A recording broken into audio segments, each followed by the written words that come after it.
Hello, everybody out there. This is Jason Williams, son of the legendary Playboy Gary Hart, and you're listening to Give Me Back My Pro Wrestling. Promotional consideration paid for by the following. This is Steve Bowtie Bryant here. Back in the 90s, I was a pro wrestling photographer for the South, and I released what might have been one of the original sets of indie trading cards. I ran across some of these original sets. They were up in Randall Fanning's attic all this time. PG-13 rookie card, Ricky Morton, George Weingroff as the Sheik, Chris Champion, Reno Riggins, Billy Montana, Gary Valiant, the Scorpion, the Medic, Rick Reynolds, Jeff Daniels, Mephisto and Dante, Ben Jordan, Steve Neely, Marcus Woodrow, Quinton Quarisma, Little Farmer John. If you'd like an opportunity to get these cards, contact me now. You can get them for only $49.99. Contact me at stevebowtiebryant at iCloud.com. Get your set now while supplies last. Ladies and gentlemen, welcome to Give Me Back My Pro Wrestling.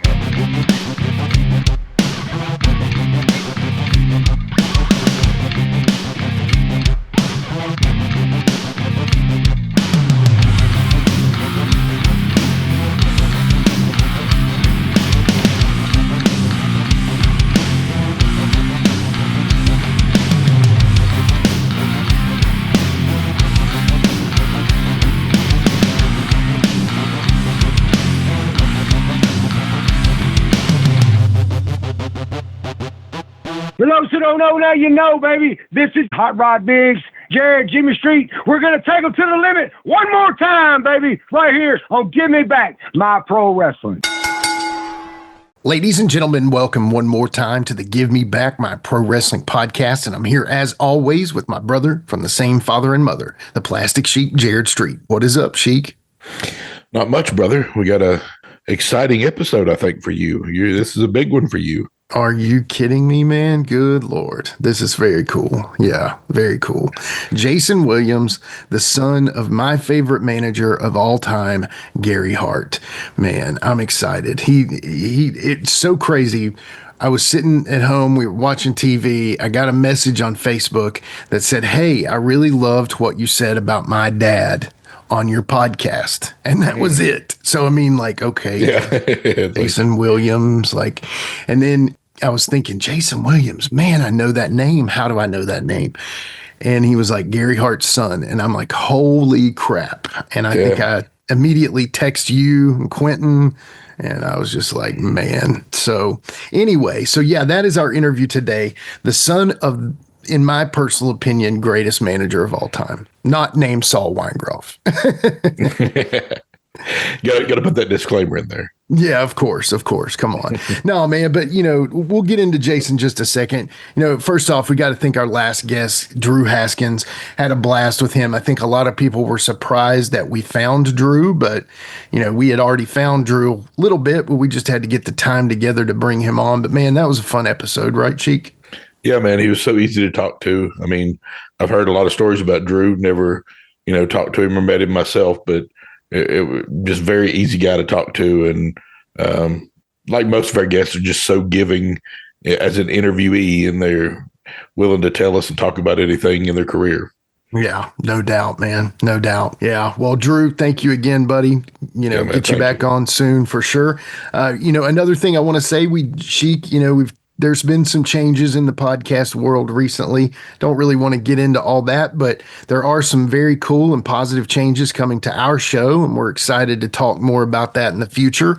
I want to just kind of throw that little teaser out there that there's some cool ideas we've got coming into the future, man. So I'm excited about that. I know you and Quinton are too, so we'll discuss that at a later date when it's time. Yeah, that's it. But and don't worry, Quinton's still with us. He just some scheduling conflicts on these last two, and we'll have him back soon, though. Exactly, Sheik. So, do you have anything else you'd like to talk about before we go into our guest? No, man. I say we get it going. All right, we'll be right back with the son of Gary Hart, Jason Williams, on Give Me Back My Pro Wrestling. Hey guys, this is Wolfie D from PG-13. Check out my podcast, Live and in Color with Wolfie D, every Monday at noon. We're talking Memphis, we're talking ECW, WCW, WWF, everywhere that I've been. We even have some great guests, some Hall of Famers on the show with us. Every Monday, Live and in Color with Wolfie D. This is Kroll, and you're listening to Give Me Back My Pro Wrestling with Jimmy Street and Jared the Plastic Sheik. Be sure to like, subscribe, and view all of our USWO and Saw Wrestling content at Nashville Wrestling Network, exclusively on YouTube. Are you a pro wrestling fan? Well, stop by Captain's Corner, where you can get autographed photos, cards, magazines, and figures from all of your favorite wrestling superstars of the past, present, and future. You'll also be able to participate in live signings in the weeks and months to come. Make sure to stop by Captain's Corner on Facebook and give us a holler. Remember, cheers to the working man. All right, we are back with more from Give Me Back My Pro Wrestling. And Jared, you know how excited I am about this show today. Yeah, you're right, brother, and I am too. Yeah, and I mean, so a random occurrence from a podcast that we did, Wolfie and I did with Al Perez, you know, the amazing Al Perez, led me to talking about Gary Hart on the podcast. Well, 6 months later, I'm sitting at home, enjoying my evening, and all of a sudden I get a message on Messenger from Jason Williams. And that name doesn't click in my mind immediately, but it doesn't take long when in that message he says he is Gary Hart's son. I'm going to quit telling this story because we've got the man himself here. So to know that I'm getting to talk to you today, Jason, it's just an absolute honor. Obviously. Well, thank you. My dream interview is your dad, you know, and time got away from that one. But thank you so much for coming on today, Jason. It's great to have you. No, thank you for inviting me. Appreciate it. Yeah, pleasure to have everybody. And it was like the second you text that, I said, I've got to ask him about the podcast, man. It's got to happen. So, and the cool because I'm tremendously shy and painfully introverted, this may be hard for you guys to lead me through this. Well, as everybody who's ever listened to this podcast knows, I love Gary Hart. Gary Hart to me is the quintessential pro wrestling manager. He had a foot in the 70s, a foot in the 60s, a foot in the 80s, a foot in the 90s. The cool thing I loved about Gary was how I'm 6'2", okay? And every wrestler I ever managed, you know, other than like certain wrestlers, I should say, every wrestler that I ever managed, I was basically taller than. And your dad dealt with that a lot. And yes, I would notice how he would stand far off a little bit, kind of pivot himself away to kind of not make that look as bad. But anyway, I love your dad, Jason. Thank you so much for coming on the show today, brother. I can't wait to discuss it's my pleasure is mine. So we always start off with the Plastic Sheik's first question. Take it away. All right, Jason. So Plastic Sheik's off. There you go. There you go. So this is my question that lets everybody, it's going to let everybody get to know you. And I'm also going to ask it in two ways. I'm going to ask maybe from your dad's perspective what you might think. So if you had a Mount Rushmore of wrestling, like wrestlers that you think that you either like to watch, like what they did in the ring, just whatever, who would that be? 4 or 5 guys? And if you can answer it for your dad, you know, what you think his answer might be, that would be great too. Well, I think that probably for me, and no one is, and this is going, if you really think about how everyone was influenced, and this is odd enough, I was thinking about this question a couple of days ago. Just certain things pop in my mind. The ultimate Mount Rushmore of professional wrestling is this: Dusty Rhodes, Ricky Flair, Terry Funk, and Harley Race. Beginning, middle, end. Oh, it's a good one. Man, that's a good list, man. That's a good list. Because it's the correct list. There is no arguing with that, actually. Yeah. I can't find a flaw in that at all. I'm sure certain people could, but but when you really think about those guys, the last great generation of wrestlers, which we just had, which ended around 2000, to be honest.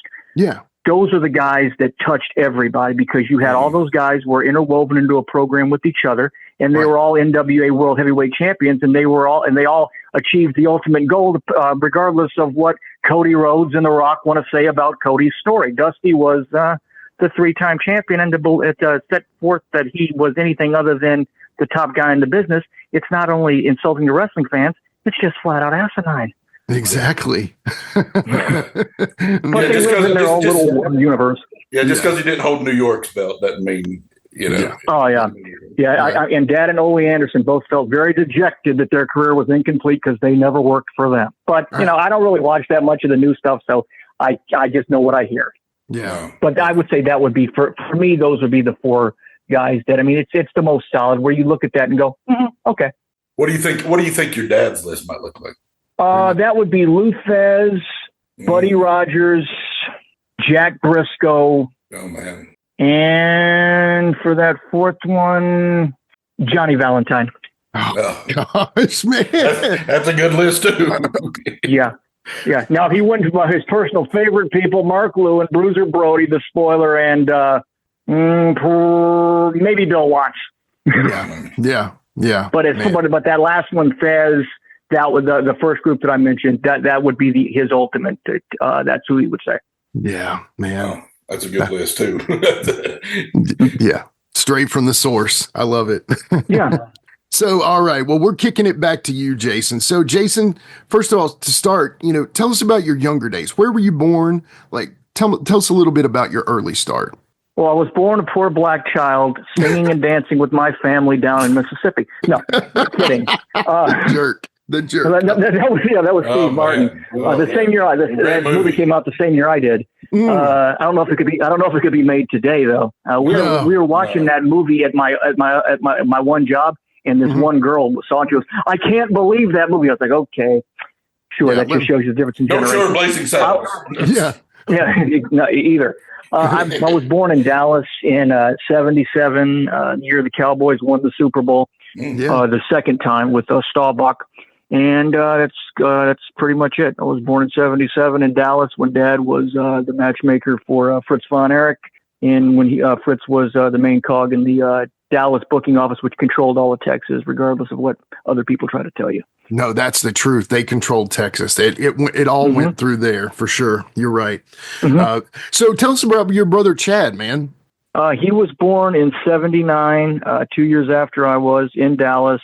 And he got into the business when he was like about 16, 17 years old, and then found the Lord and realized that there was more to life than the wrestling business. And he's married now and attends First Baptist Dallas with Robert Jeffers, and he's moved on from the wrestling business, but he still has a great affection for the old wrestling business that Dad was involved in. Yeah. All right, coming up on the next episode, Chad Wood. No, I'm just kidding. So he barely says he don't really talk much. He don't really say much of anything. Yeah, I understand. Yeah. I totally get it. But so, was your dad strict on you guys growing up? No, not really. I mean, there were rules. I mean, how much you could get by with depended on how often he was home. Okay. Like when he was working for Fritz, we would see him normally in the early afternoon, but he was always gone at night. So you couldn't get by with as much. But when he was working for Dusty or Ted Turner, where he'd be gone for 35 days at a time, and your mom would say, "Do you know what your son did?" It would be, "I don't get to spend much time with you, so I don't want to be disciplining you. Just straighten up." So depending on what the work schedule was, depended on how much you could get by with. Understand. But I mean, there were rules. I mean, about the only time we could get a spanking or really get in trouble is if we lied. Oh, okay. Well, hey, bro. Yeah, so we didn't grow up to be promoters henceforth. There you go. Exactly.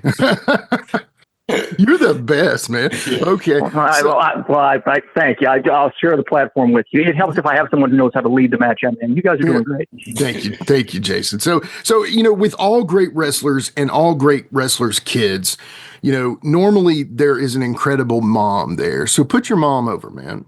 My mom knew all of the guys and liked them as people, but she just didn't watch or wasn't interested in wrestling. I can remember about maybe 3 or 4 times where she actually came to the matches. Normally that was at Texas Stadium to see Doris Von Erich because they were friends, or maybe a few times to the Coliseum in Charlotte, but never, ever did my mother ever step foot in the Sportatorium.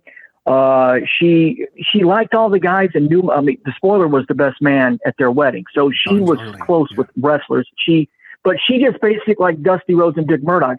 She loved them, but she just looked at those guys as crazy guys that worked with her husband. It was like any other job. If your husband works construction and the and the guy who hangs drywall comes over, it's not, oh, look who that is. It's like, hey, Steve, how you doing? That's basically what, I mean, if you were to say finish to my mother, she would think you were talking about lacquer on a tabletop. She wouldn't have any idea what, I mean, it just didn't register in her head. Yeah. Okay. And a lot of guys ended up getting divorced because their wives were too much involved. Right. Yeah. Jim Barnett would say, I don't want the fiancés in the crowd, but yeah, I mean, because that kills the babyface gimmick anyway. So stay home. Yeah, I don't want to sell. Okay, that's great. We've got to have a match. How are we supposed to do that? Exactly. How much did Gary let you see of the business when you were a kid? We smartened ourselves up pretty much. Okay. I mean, my first memory of the wrestling business was going to the Sportatorium when I was about 1 or 2, I think. Mm-hmm. And Dad was still the booker at the time. And I had my remember those Marvel comic action figures we had in the 70s where they had the cloth suit? Yes, Mega. And the Spider. Yeah. And I was just sitting there with my Spider-Man. I think it was Hulk, and David Von Erich came in, I'm guessing, to pick up his check or just talk about wrestling with the old man. And he took me down to the ring. So that's my first real memories of the Sportatorium of wrestling. So even though I grew up thinking that it was a shoot, because when your dad works with Kevin Von Erich, I mean, it pretty much is a shoot. Yeah. But I knew what I saw, that I wasn't supposed to say anything. Like, for instance, Texas Stadium 85. Yeah. When they smashed the car with the chain. Yeah. I'm sitting between Ricky Flair and Fritz Von Erich watching the match. And I know something's going to happen with the car. And I go, I think they're going to destroy that car. And then Fritz goes, better not destroy that damn car. They ended up, bashing the windshield in. Interesting side note. Chris Von Erich, about 2 hours before, was talking to the Guy Laney, who lent us that Lincoln Continental for the winner of the storied 12-man or 10-man or 15 or 30-man tag match, whatever the hell it was. Yeah. But the guy who owned the car dealership, Guy Laney, he was looking for Fritz. He couldn't find Fritz. And Chris Von Erich was looking desperately to find his father because Guy Laney wanted to talk to him. As years go by, you realize Mr. Laney was concerned with, okay, just let them smash the windshield. Don't let them do anything else to that car. Now, what I'm saying about this is protecting the business and getting smartened up. As soon as Chris and Gino smashed that windshield with that chain of that car, they go back up the tunnel to Texas Stadium. I walk by Chris and Gino and Kevin and Kerry, and Gino's hand is bleeding. I mean, he damn near needs a tourniquet because it's gushing. And there's Kevin Von Erich and Kerry Von Erich.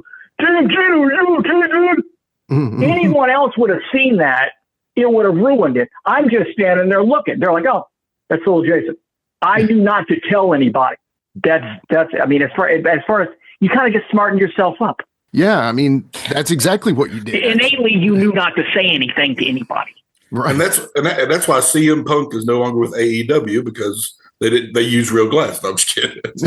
Yes, and can you imagine after that happened to him in UFC, what Eddie Graham, if he would have never worked in this business again. That's the main difference. Ole, Eddie, nobody would have booked him again. Yeah. No, and I mean, no. I mean, it's just once it gets exposed to that point, the people running it perceive it differently. The people who get into it perceive it differently. It's just the overall in-ring product is different. Now, you can there's most guys in an NFL locker room that would have the ability to be professional wrestlers, but they don't want people telling them oh, what I just did, that wasn't real. Right. I don't think it's good for the business. And I don't think it's good for the fans. Right. But I know I'm drifting here, but I know that wasn't your question. I was pretty much just smartened up by just being around. Yeah, that makes sense. And it was never hidden from me. Yeah. Okay. Most of the time back when you grew up like that, as a small child, you knew not to say anything. Yeah. Right. Yeah. Because if you did, you were, I mean, if not as much to fans who see and who would think that, but think of your dad. He's going out there. He's protecting the business. He's giving it everything he has. So when you expose it like that, it's not just bad for the fans. It hurts your dad. Yeah. This is how you put, I mean, that's just, I know I'm probably rambling here, but I think that's kind of what we were talking about. Yeah, Gary Hart's son can ramble on my podcast any day, by the way. So no, you're not rambling. You're fine. So let me ask you though, who are some of the other kids? Like, were you friends with other wrestlers' kids by chance growing up? I knew a few of them here and there. Jeff Brody, Jeff Goodish. Yeah. We knew him really, really well from the time he was a baby. I haven't seen Jeff since I think probably 86. Was around Randy Orton a little bit when he was about my age. He was kind of mean. Thank God he went into kicking guys in the skull back then. Out of nowhere, but then. Yeah, probably. I think, yeah. Kevin Sullivan's two kids, I knew a little bit. The one-man gang's son, Justin, we knew him pretty well. Chris Adams' kids and Chris Adams' wives. I know Kevin Von Erich's kids a little bit. Really, there was not really. Yeah, here and there you'd see each other, but it wasn't like it was a daycare center where there was like 30 of us. No. Gotcha. Okay, gotcha. Little kids faction. And Gordy's daughter and son when they were really, really young. But it's not like you. I mean, everybody. Normally, when you were on the road together, you didn't really want. There wasn't much.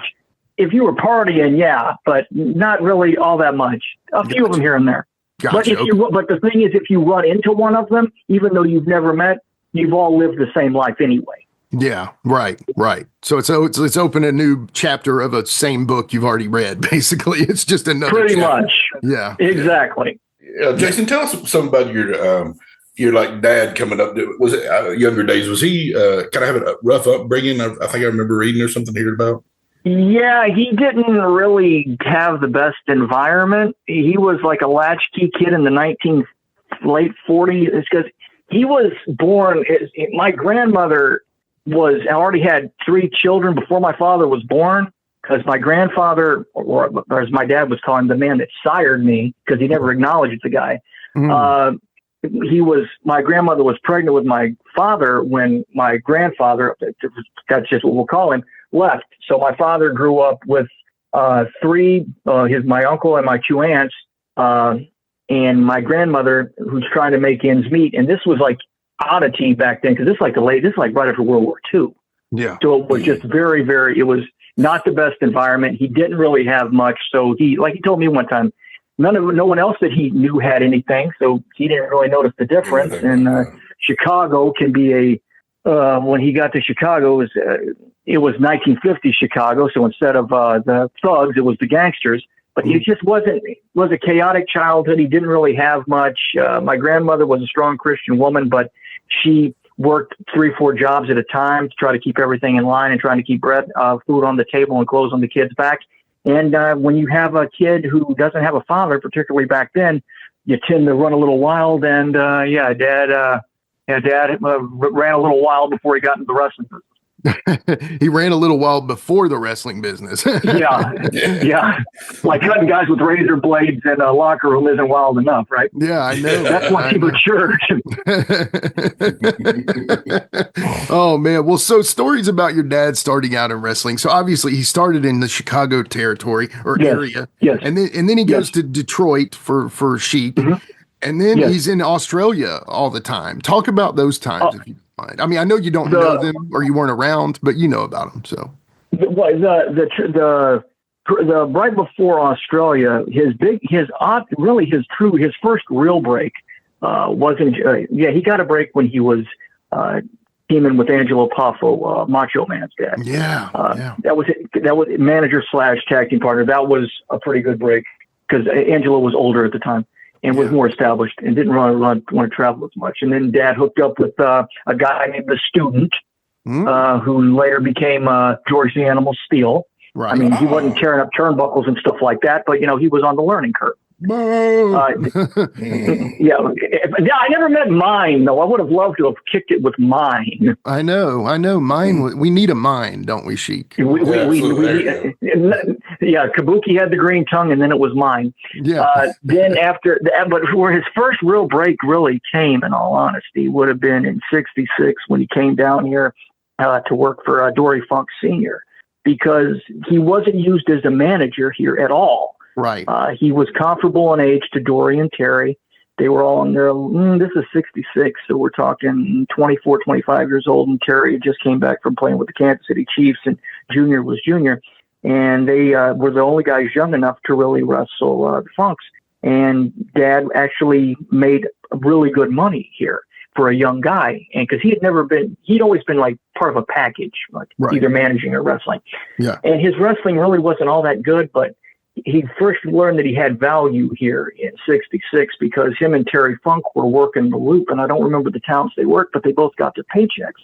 And Dad got a paycheck for $1,500, and this is back in 1966. And Dad looked at it, and he went to Terry. He goes, "Terry, is this right?" And Dad and Terry goes, "Well, what do you mean is this right?" He goes, "I got $1,600." And Terry goes, "Yeah, that's about right. That's about what I got, but let's not tell Dad because he may take it back." That's when Dad really learned that he had true value. And then he had met Fritz in Detroit before he came to Amarillo in '66. And Fritz said, "If you'd ever like to come to Texas, wouldn't mind having you." So I'll detour here. Fritz wanted Dad to come to work in Dallas. Now, keep in mind, Fritz was not the main cog in the wheel yet. Fritz was controlling another building called the Bronco Bowl. Him and Ed McLemore, Morris Stiegel and Paul Bosch had the Sportatorium. Dad came to work for the Outlaw Group, was run by Fritz and Ed McLemore. Dad came down here, and they were in the middle of a wrestling war between the group that was at the Sportatorium and the group that was at the Bronco Bowl, being my dad. Mm-hmm. Dory Funk Sr., who my father loved but feared because he was a very, very tough man and a very smart man and very, very well respected. Oh, yeah. Dad gives his notice to Senior, says, "I'm going to go down to Texas. I'm going to go down to Dallas to work for Fritz Von Erich and Ed McLemore." Mm-hmm. And Dory Senior says, "No, kid, I don't think that's what you ought to do. You go down there, you're going to be in the middle of a wrestling war." And Dad said, "Mr. Funk, I understand that, but I'm from Chicago. Stuff like that don't bother me." And the old man looked at him and goes, "Kid, we're not talking about street punk stuff. We're talking about these guys who can and will and know how to hurt you." And he goes, "I'm going to go anyway." He goes, "All right." So Dad came down here, and it wasn't the best working environment because on the nights that you'd be running a show in the Bronco Bowl for the opposition group, the older guys from the Sportatorium would show up in the parking lot and they'd flash their brights at you, let you know, "Yeah, we're here." So it wasn't it wasn't an Eric Bischoff style takeover, but it was like a shoot variety. Man. But that was great too, though. Yeah. Absolutely. For life. Yeah. So, okay, tell me about the Playboy nickname or the Playboy name. When did he come up with that? Why did he come up with that? Was that given to him? No and no. The name Hart, that originally came because the last name being Williams, it's too long to put on Marquis. Sure. And if you're already thinking about Marquis in your first match, then maybe you're a mark. No, I'm sorry. I'm kidding. I kid. Right. I kid. They said to him, "What's your name?" He goes, "Gary Williams." He goes, "No, it's too long." And he was going to go with Gary Rogers because he loved Buddy Rogers, but Buddy was still actively in the wrestling business. And he was still actively in Chicago. Yeah. So he goes, they came back to that won't work. They come back a few minutes later. Now, I'm not stealing this story from Steve Austin, whose real last name is Williams, but I don't think there's any relation, but I love him anyway.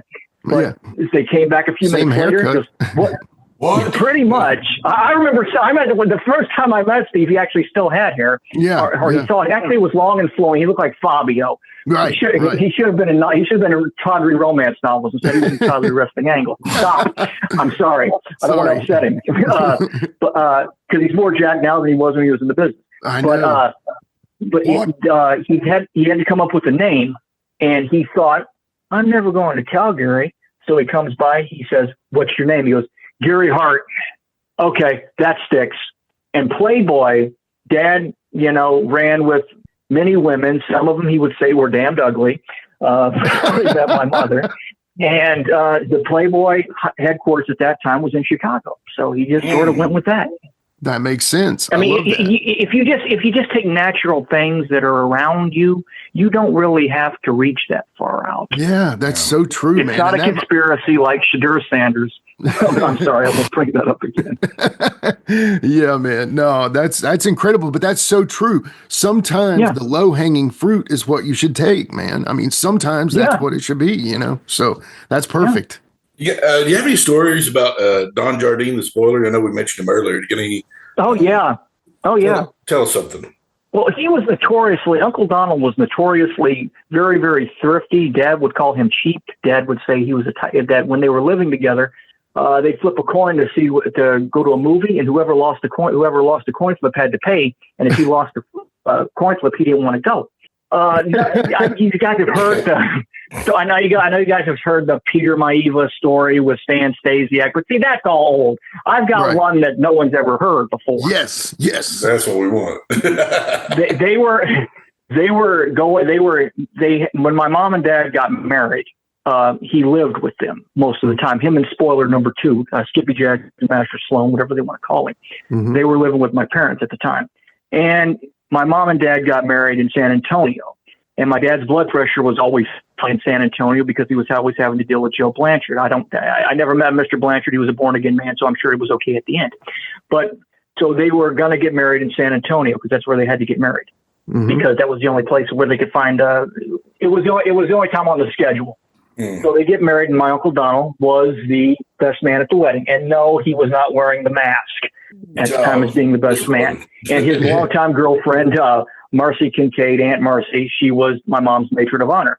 So anyway, they get married, and so they come back to Dallas. And they've been married for about maybe 2 or 3 months. And Dad and Mom are still living with spoiler 1 and spoiler 2, Uncle Donald and Skippy Jackson. So Mom and Dad go out to do something, and Uncle Donald goes over to Skippy and says, Gary and Twink, they're newlyweds now, and they really need their time, and they need their space. They need time alone. So I think maybe it's best that you go. And he goes, "Okay, Donald, I'm sorry, I didn't know." So he packed up his bags and he left. And Mom and Dad come home. They go, "Hey, where's Skippy?" And Uncle Donald goes, "Well, I told him, you and Gary are newly married, and you need your space and need time alone. So he moved out." Good. "What about you?" He goes, "No, I'm staying right here." Yeah. And then when they were in Australia, Dad hadn't sent for Mom to come over yet, but Dad had a penthouse apartment, I think at the Chevron, whatever that huge hotel. This was 67. I wouldn't even hear you. 68. And Dad had really kicking apartment suite there. And Uncle Donald came over, and he goes, "Do you know what they're charging me over at that other place?" He goes, "No." So he told him how much. It was more than what Dad was paying. He goes, "This is a nice place. Twink ain't here yet, is she?" "No, this is a really nice. Look at the room you got. Look at this balcony. That's a nice bed you got here. You got 2 of them over there. Wow, this place, Dad. Go, damn it, Donna, go get your stuff and move in." So that's, yeah. And there he stayed. And then when, I know you guys have heard the story about what happened with the guy who worked behind the desk at the hotel in Australia that got beat up really bad by my uncle. Yes. Okay, now here's an epilogue, as they would call it in Marvel Comics, as to what happened the very next day. Okay. The guy gets beat up really bad by my Uncle Donald, and my dad, of course, told the cops. We met this guy named Tex. He's on R&R from Vietnam. We met him at the Texas Tavern. He took a shine to this one girl, and he beat that guy up, and we never saw him again. This story gets circulated. So the next day, when they get to the arena, Jim Barnett comes over to Dad. He goes, "You need to behave and tell Tex that I want to see him," because he already knew who it was. Yeah. Oh man. So there's the epilogue to that story. And then and then there was one.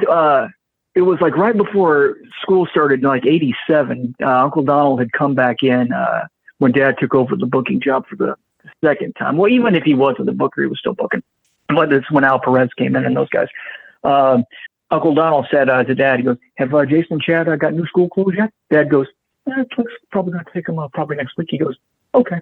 Friday night at the Sportatorium, he comes in, he's got 3 bags full of stuff, and it's all clothes for me and my brother that he went and bought. And my dad goes, here, give this here. This bag's for Jason, this bag's for Chad. Dad goes, we've been together for 25 years, and you never want to even spring for a pizza. And you do this? He goes, yeah, this is for the boys. Went out and bought us brand new stuff. And he never did that. And then one other time, and then we'll go to another story. Cowboy Tony Falk, wonderful guy. Love him. Salt of the earth people. Great guy, great worker. Yeah. Uncle Donald loved him, and he loved Uncle Donald. They're doing renovations to the Rural Coliseum at the time, so we're dressing in these portables, you know, and we're like, I was working the midget match. I'm 10 years old at this point, and so we're in the dressing room, and then Dad's trying to line out the show, and Uncle Donald comes over to him. He goes, "Who am I with tonight?" He goes, "We're with Tony tonight." And Uncle Donald goes, I think I want to put Tony over tonight. Dad went, in the 25 years we've been together, I have never heard you say you want to put anyone over. Yeah. That's amazing. And this is a story that involves Al Perez. Okay. You remember how Al was always like a streamlined. He went out there. He didn't have to have a T-shirt or a robe or anything like that. He was just, you sit him out there. Why would you want to cover that up? Exactly. Just sit him out there, and he just looked incredible. So right before they go to the ring, I think it's right before Kev worked with Al in that never-ending program that started that summer. And Uncle Donald comes in, and he has someone who is, knowing how Dad is, and I think this is more of a rib, Uncle Donald had this ridiculous-looking robe made. It was blue. It looked like something that maybe Rick Rude might have worn and then said, no, I don't want that, and then backed over it. Mm-hmm. And it said the Latin Heartthrob on it. And Uncle Donald was showing it to Al. And Al's looking at it, and he's thinking about it. And Dad walks out. He goes, what is that? He goes, I had this made for Al. I think he had it made as a rib. He goes, what the heck? He goes, see, the Latin Heartthrob. And it had lips and everything on it. And Uncle Donald goes, Gary, this is perfect for him. It says the Latin Heartthrob. And Dad goes, he is not wearing that to the ring. And then as we leave, and then Uncle Donald's trying to sell the robe to Frankie Lancaster. He's like, we'll just take off the Latin Heartthrob and we'll put the Thumper. So anyway, Al doesn't end up wearing the robe, but we're driving home from the building that night. And Dad goes, Donald in that silly ass robe. I mean, it was that was, but here's where the real brotherhood is shown. Mm-hmm. 89, we come back here for Christmas after that debacle that is now Starrcade 89. Mm-hmm. And Dad's only got 2 more weeks left with him anyway. We come back to Dallas to visit my mom's family. And Uncle Donald, Dad calls Uncle Donald, goes, I'm going to be in town for a couple of days. I'd like to see you. Uncle Donald comes over. We have a nice dinner. Have a good visit with him. And there was one mention about trying to get me a job. Wrestling does. I mean, as far as what they're talking about, there wasn't anybody bringing anybody smoke or anybody trying to get a job. They were just wanted to see each other because they were that close of friends. Yeah. That's, and ironically, that was the last time they ever saw each other. But they did get in contact again through my Uncle Steve Harms before my Uncle Donald passed away. But they were, and when he passed away, that shook my dad like hard, super hard. I mean, they were that close. I mean, I was closer to him than I am any of my blood uncles that I have, which aren't that many, but him and Mark Lewin, those are and Brooks. I mean, it was more of a family time. Yeah. So those are my Don Jardine stories. I'm sure my mom has a lot more, but you think I ramble? Yeah, no, that was great. Thank you. So, Jason, this next question, it's about a big moment in your dad's life, a very heroic moment. On February 20th, 1975, your dad, Austin Idol, Bobby Shane, and Buddy Cole. Austin Idol, my godfather, yes. We're in a plane crash, Cessna 182. And what did your dad ever really discuss that? I mean, I know it had to be like a super like scary moment, traumatic. I mean, like all this stuff. Do you remember, what do you know about it? What did you ever maybe hear your dad talk about it? Well, yeah, he would talk about it, but it really wasn't something that he would obsess on. But it would be every year where it would be like February the 20th or whatever the date was, right around midnight. He would always try to stay up, I think, for some reason. But him and my godfather, Austin Idol, they told me the story of what actually happened. I was about 7 or 8 years old. We were in San Antonio at the time, and they were telling me the story about what had happened. And my dad was rolling a cigarette with no name on it. And my uncle and Austin Idol, who was a hilarious, wonderful man, went into his Howard Cosell impression and said, "This is Howard Cosell coming to you live from the back of an automobile, watching Gary Hart roll an illegal substance." But, it was a traumatic thing, but he looked at it more like he survived. Yeah. And that he was very fortunate to survive, and being thrown through the top of the plane and then almost pulling his own eye out and then punching what he thinks was a dolphin, but it might have been a shark. Mm-hmm. And said when he came to the top of the water, he thought that he was dead. Mm. But then he went to pull something, goes, "Oh, damn, that's my eye," and then popped it back in. Mm. But I guess when you're running on adrenaline, you're not really feeling much. So he was able to swim. And said that he popped his seatbelt because all he could hear was, the last thing he remembered hearing before he went to the top of the plane was my godfather saying, "Pull up, we're going to hit the water." Mm. So he popped his seatbelt and boom.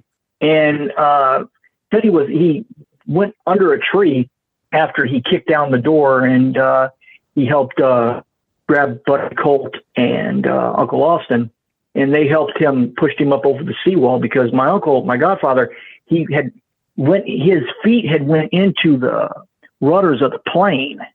So his shins and his heels were almost completely destroyed because they were telling me the story how it had happened at the same time. Mm. So I know that much. I know all the entire story.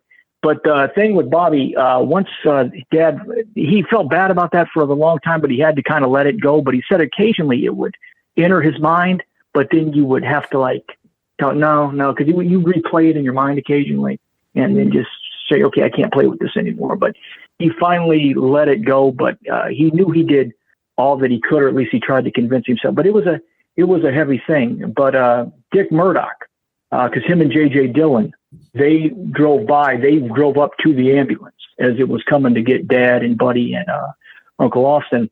And when they went to the hospital, Murdoch stayed with my mom in the hospital that entire night. And I'm sure if it was after midnight, we all know Murdoch was probably in some kind of shape. So to be able to say, he sat there with my mom the entire night. Yeah. Yeah. And my mom and Austin Idol, and Uncle Austin and Aunt Brenda, they remained really close friends. And I hear from him occasionally, and I know Billy Corrigan is funding his wrestling school, so I just became a big Smashing Pumpkins fan. Yeah, no doubt, for sure, man. But it's odd to see my uncle, my godfather, talking with Billy Corrigan, and Billy Corrigan, who I didn't even know anything about wrestling, talking about my dad and my uncles, and talking to my guy. It's like, wow, this is kind of insane. It's almost surreal, right? As my uncle would say, serendipitous. Yeah, serendipitous. Yeah. That'd be Austin Idol. There you go. You're good at impersonations, Jason. I got to give you that. Well, thank you. I got one of your dad, Abdullah. The black is coming, brother. Ain't nobody stopping the black man. So, okay, in 76, your dad started booking for, at that time, it was Big Time Wrestling, which then became World Class. So he was booker there on and off forever. So I guess let's pivot to World Class at this point. And I know we've discussed it a little bit, but what were your memories and stories, especially of your time there? Obviously, like the Von Erichs and the Sportatorium and stuff. Well, with them, it was, they were, you ever been to a rock and roll concert when it was like real? Yeah. Like I'm talking like Motley Crue or like Kiss or Def Leppard or something like that? Right. Yeah. When the Von Erichs would be out there, it was that kind of vibe. You would see, and I don't know how the girls knew this, but the opening match, Kerry and Kevin would normally show up a little bit later. Mm-hmm. And the no-show thing, even when that was a problem, it was never near to the nth degree that they made it. But anyway, the opening match could be in the ring, and you could be like at an outside show, and the opening match would be in the ring, and half the crowd would get up out of their chairs and run out of the building because it's like, okay, I guess we just lay in a headlock here.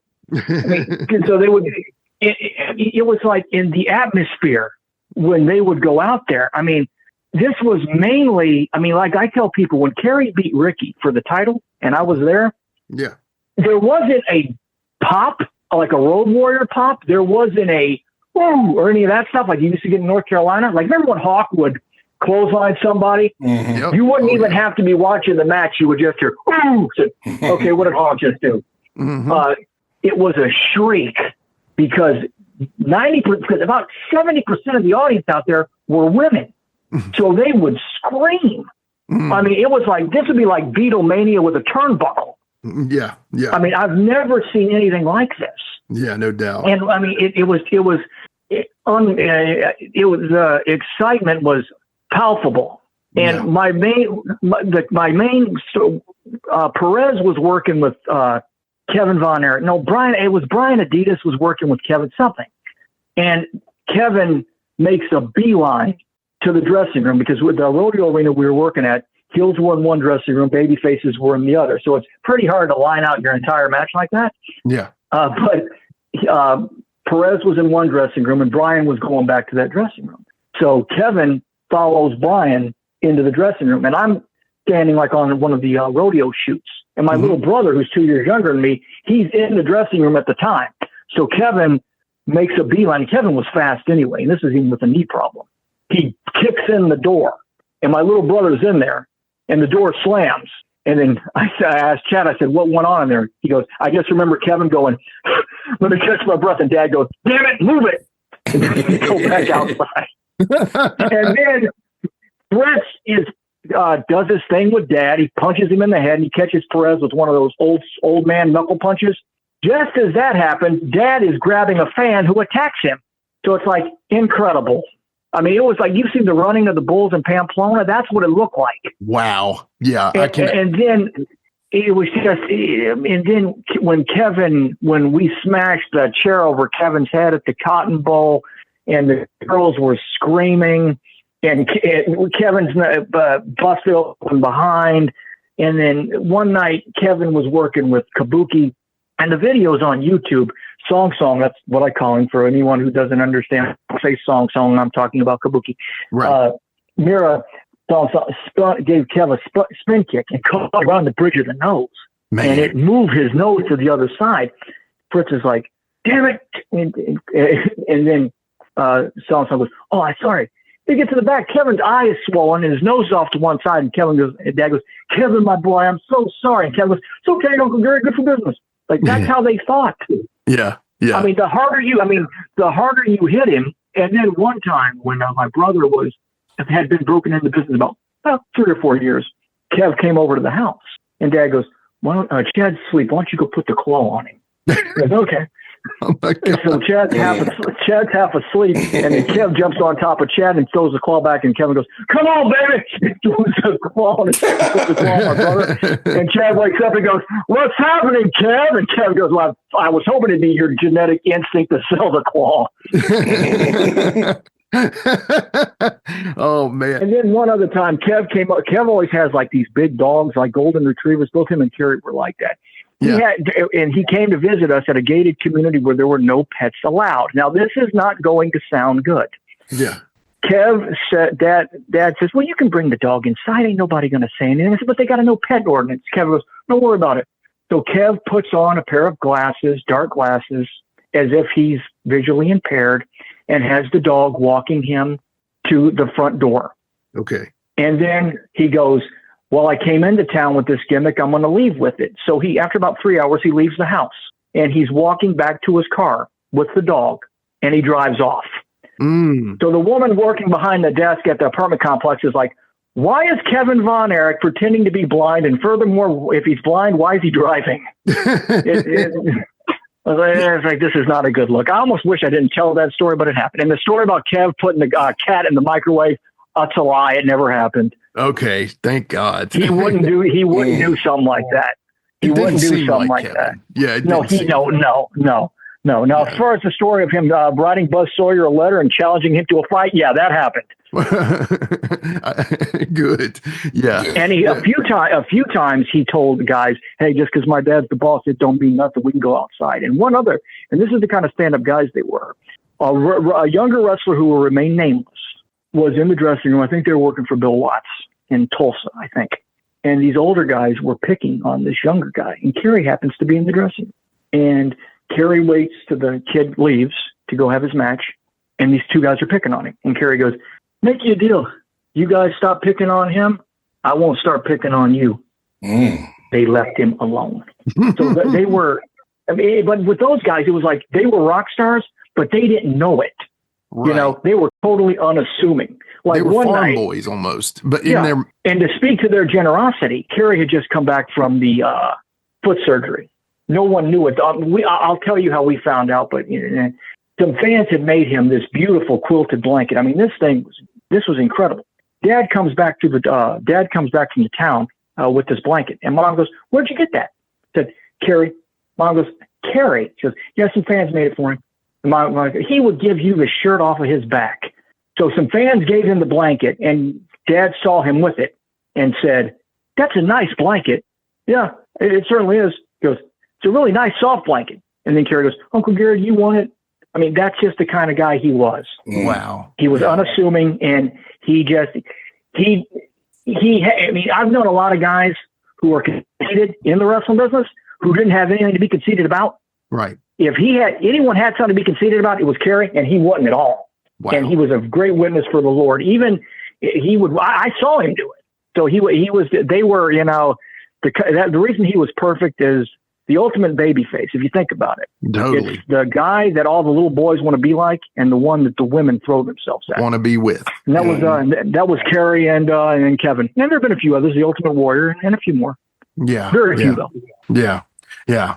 All right. Got a couple names. Let's see if you got any stories about them. Oh, is this a word association like a raw shot test? Yeah, sure. We'll go with that. Well, just talk us about any Bruiser Brody stories and any Mark Lewin stories. Just I still talk to him every few months. He's in his late 80s now, and he's still hitting the weights 4 or 5 times a week. Wow. As far as with Uncle Mark and Brody, I pretty much knew them from the time I knew anybody. Yeah. Going to Bruiser's house. That was probably the last time I saw Jeff.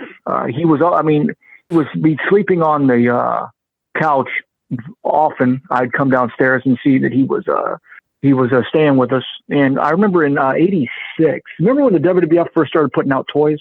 Yep. Action figure. Mm-hmm. Oh well, yes we do. Yes we do. I had the my brother and I had the WWF ring with the cage set up. Yeah. Okay. And I think I had the Paul Orndorff, another great, another just incredible. People forget about how important he was to Hulk Hogan. Oh no doubt. I love Hulk, but Orndorff was tremendous. I mean, you got Roddy and Macho, but people forget about Paul, and they shouldn't because Paul was great. Amen. And it was the Paul Orndorff action figure and the Brutus Beefcake action figure. Yeah. And Dad and Bruce are going to a town. I don't know where they're going. So Bruce comes in and goes, "What did you guys get for Christmas?"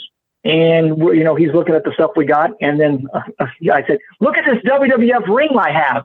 And he looked at me and he goes, "WWF? I'd never work for those people." Telling me at 9 years old, right, you are not to work for them either. I was like, okay. Yeah. And then one time, he was seriously kayfabed. I mean, he was radically kayfabed. Yeah. Because one time he knocked on the door and there was no answer, and he didn't want anybody to think, Bruiser Brody is coming to Gary Hart's house. Right. So what does he do? He ends up circling around the building and walking around the back of the apartment complex. No, that won't look suspicious at all. Bruiser Brody going through Gary Hart's back door, and then he goes, and then Bruce looks at me and goes, "You don't think anybody saw me, do you, Jace?" I said, "No." That's amazing. He was just, I know because of the way the history of our business is chronicled, you don't hear much about Bruce. Right. But when you do, it was that he was just this big belligerent bully that took liberties with guys and stuck promoters. That's not true. I don't believe that. I knew him how he was in the business, and I knew him outside. So I know what he was. He was one of the most important guys in my dad's crew. And he was probably, he was one of my dad's dearest friends. And another Brody story, this is when really got with it, when I really, truly smartened up. He had worked with, we did the thing where Kabuki worked with Abdullah, and then Blackjack Mulligan had shoved Rick Hazard in the locker, so Jack didn't come back to work with Bruiser on the 4th of July show. So Dad, being the way he was, said, well, we're going to shoot the angle with Bruce here in a couple weeks anyway. Jack's not here because he had blocked the referee in the locker. So let's go ahead and just shoot the angle tonight because Bruce don't have an opponent. So Dad goes out there. This is probably the last really strong old school world-class show we had with a real core group of guys. And Dad goes out there and makes the public challenge to Bruce. And so Bruce comes out and works with Abdullah, and Kev runs out and attacks Abdullah, and Abby and Brody went to the floor, if you can imagine that, from those two, which was incredible. So we're going back up the aisle, and I'm following, but I'm like about 7 at this time. And it was so staunchly kayfabe. There's nobody around at all. We're to the back of the building in the Reunion Arena. We're to the tunnel. No fans are back there, but Dad and David Manning and Bruce are keeping up the whole kayfabe thing. So they're still arguing with each other like somebody could see it. And then Dad starts saying, you're only mad at Abdullah because he's black. And there's nobody else around. We get into the dressing room, and Bruce is still doing the hush, hush, hush, hush. And he's throwing chairs. And I'm walking into the Maverick. This is the dressing room where the Dallas Mavericks used to be in Reunion Arena. And the door gets bolted. And Abby is sitting there on his chair bleeding. And Bruce is just like, hush, because we want people to think something's actually going on. And I'm still freaking out a little bit because I know everything's okay with Dad and Bruce and Abdullah, but I still thought the referees were crooked. Okay. So I thought there was going to be a problem. And then Bruce, bloody as hell, looks at me and goes, Jace, it's okay. It's fine. Calm down. And then I was fine. Yeah. Okay. I mean, I bet that would be crazy. You know, I bet that would be crazy. Because I knew everything was okay with them, but I didn't trust the referees. Right. Like one particular occasion, you ask about my Uncle Mark Lewin. Any son of Gary Hart would never trust a referee. That's proper. That fits the bill. Absolutely not. Or file a tax return. No, I'm kidding.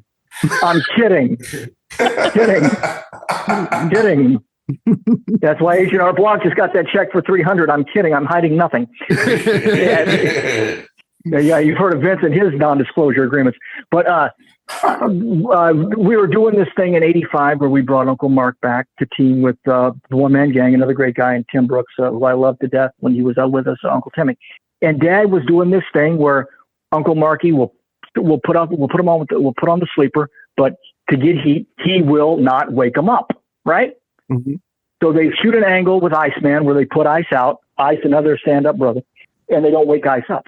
On Fort Worth TV, they do it again, where they put somebody else out. And David Manning comes out and he goes, if he does that again, you're going to be suspended by the NWA and you're going to be facing a heavy, heavy fine. In my little mind, I'm waiting for the cops to come and get Dad and Uncle Mark. Right. You know? And I'm smart to the business. I just don't trust the referees. Right. So a cop car happens to come by later, and I'm like, oh, they're coming for Dad and Unc. Yeah. That's awesome. So, I mean, but it was that's kind of the way, you know. I knew the guys were okay with each other. I didn't trust the referees. Yeah, daggone, I still don't. Yeah, I trust Nick Patrick though. He's straight up. Oh yeah. Tommy Young's a good guy too. I like Tommy. Him and David Manning were the only. Tommy Young and David Manning were the only two referees who really knew how to work with Dad. Yeah. Okay. The other referees would think they were that they were messing up. Oh yeah, okay, gotcha. Yeah, Tommy knew how to handle him. Yeah. CHW is continuing the legacy of historic professional wrestling in Tennessee with monthly events at the Armory in Ashland City. CHW owner Mike Green has made it his mission to present the best pro wrestling shows in the Nashville area, and he has been delivering the goods. CHW Wrestling combines all the elements that Tennessee wrestling fans have come to expect. Action, suspense, athleticism, reality, stories, surprises, and excitement, all delivered by the finest professional wrestlers this state has to offer. Follow CHW Pro Wrestling on Facebook for the latest news, announcements, and show dates. And subscribe to Championship Productions on YouTube to see past events like the Ashland City Rumble and the Valentine's Massacre. Fun for the whole family with delicious and affordable concessions on site. Witness the action and excitement of CHW in Ashland City at the Armory. Family Wars, Love and Hate, Championship Gold. A CHW event is everything you're looking for in a night of live entertainment. Got anything on the Freebirds? Yeah. Well, what would you like to hear? The best you got. Well, there's lots to tell. I bet they were fun to be around. Let's just say. I bet they were fun. Well, yeah. Terry used to call me Oz because I would always do my Ozzy Osbourne impression for him. Okay. So he would put me on the phone with his wife and say, "Guess who I got here?" Said, "Who?" "Ozzy Osbourne." And then he'd go, "Oz, hello, how are you?" This isn't really Oz. No, my real name's John, though, but Terry's a wonderful human being. He's one of my favorites. I was going to have to, be a bodyguard for Black Sabbath. And when I first got with Randy Rhoads, he's a big guy and throws hands real good and just hold his own fight, but him and Michael were, Michael wasn't the greatest worker in the world, but he didn't have to be. But as far as a showman, Mike, I love Michael, some of the things that he says, and it makes me mad sometimes, but I love him to death. Yeah. They had. But you wanted a story, though, right? Something. Something. Yeah. Okay. There was this. Remember when Pizza Hut used to be a thing? Mm-hmm. Yeah. The Birds had just come in here for Dad right before we. And to Fritz von Erich's credit, Dad originally wanted to bring them in here as heels. Fritz said, "Can you not do that and bring them in as baby faces?" Okay, it worked out better. They came over to our house. And my mother instantly fell in love with Michael Hayes. She goes, "Oh, he's got the most gorgeous hair." I said, "Yeah, it's like Vince Neil." But anyway, Dad and Michael and Terry went to the Pizza Hut right down the street from our house, which we used to go to all the time when we were little. It took them about 5 minutes to go through about 2 or 3 pictures of beer. They then trashed the place and, just for good measure, relieved themselves on the cigarette machine. Oh, man. And Dad said, "For God's sake, boys, I come here with my kids." The manager of the Pizza Hut said, "Mr. Hart, you and your family are welcome to come back at any time, but please don't ever bring those guys back here." Then we were trying to find an apartment in Atlanta, in a good section of Atlanta in '89 when Dad was there with Muta. So we filed an application at this beautiful, posh apartment complex in Atlanta. It was right outside of Atlanta. I think it was called Chase Village or something. And it was a beautiful furnished apartment. And Dad's making bank at this point in time. So they see how much Dad makes. And then Mom tells them, "Well, my husband's a professional wrestler, so we'd like to move in." And they're like, okay. My mom gets a call from the people the very next day saying, "Mrs. Williams, we can't accept your application." Mom goes, "Why?" I said, we just can't.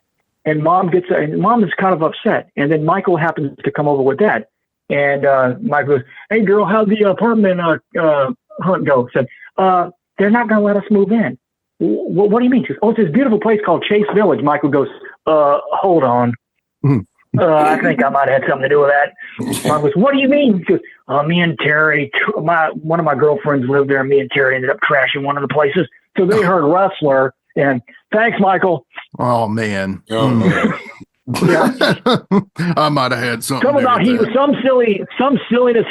took like a Roman candle and shot it like in the bedroom. It was something ridiculous. Oh my God. But that's how the Freebirds were. That's how they rolled. Yeah. But wonderful guys, though. I mean, really. I mean, they were always very. I mean, Dad gets a lot of credit for that, but they have to go out there and do it. Yeah. Right. And I mean, that thing took off like. It even surprised Dad, I think, because you're always kind of much like how the NWO was. It blew even their minds. Right. Sometimes something's going to be good, but then when it takes off, it takes off. Yeah. Yeah.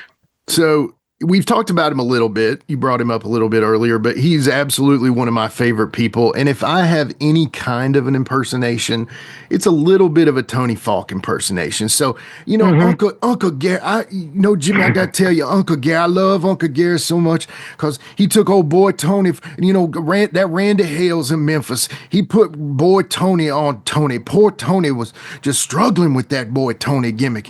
And I went down to Texas and good old Uncle Gary, I love Uncle Gary, he took that off and put Cowboy Tony on me. And that's right. He's a fighter and a lover and a hell of a man. Exactly. I would love, and that damn crow, he put me down there. No, I'm just kidding. But tell me that story about the bull Sledgehammer. I would love to hear that. Sledgehammer.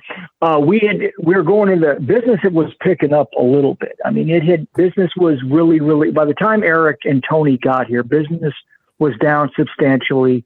Bruiser Brody, Bruce, God rest his soul, was the booker at the time, along with Buck Robley.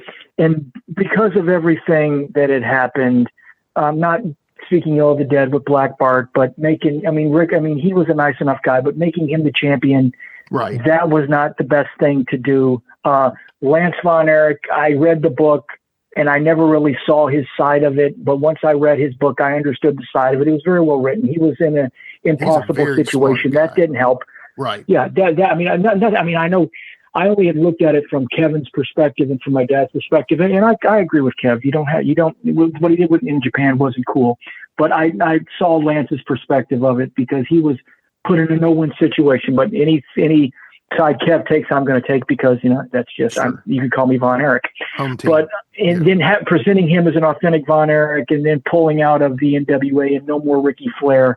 And as great as Rick Rude and Chris Adams and Al Perez were, that belt was never taken truly seriously. And then with let me stop you, Jason. Let me stop you real quick. Mm-hmm. My one big issue with the Lance on Kevin's part was them taking the Von Erich name off of him in the ring, which basically made it look bad that was their idea. You know what I'm saying? That was my dad's idea. Oh, was it? That was my dad's idea. Yeah. That was my dad's idea. That's the only time. What are you going to do? The only reason that was done is Ken Mantell. He had mortgaged his house to try to keep his business going. And Channel 39, which also was running us at that time and had been for years, they were running Ken's show. And the thought was there's going to be another Von Erich, and we can't have that. That makes sense. It does. I mean, I understand why they did it. You know what I mean? Yeah. I totally get that. Yeah. But it was like, man, it kind of made it look like, it was bad on. Oh, no, it would.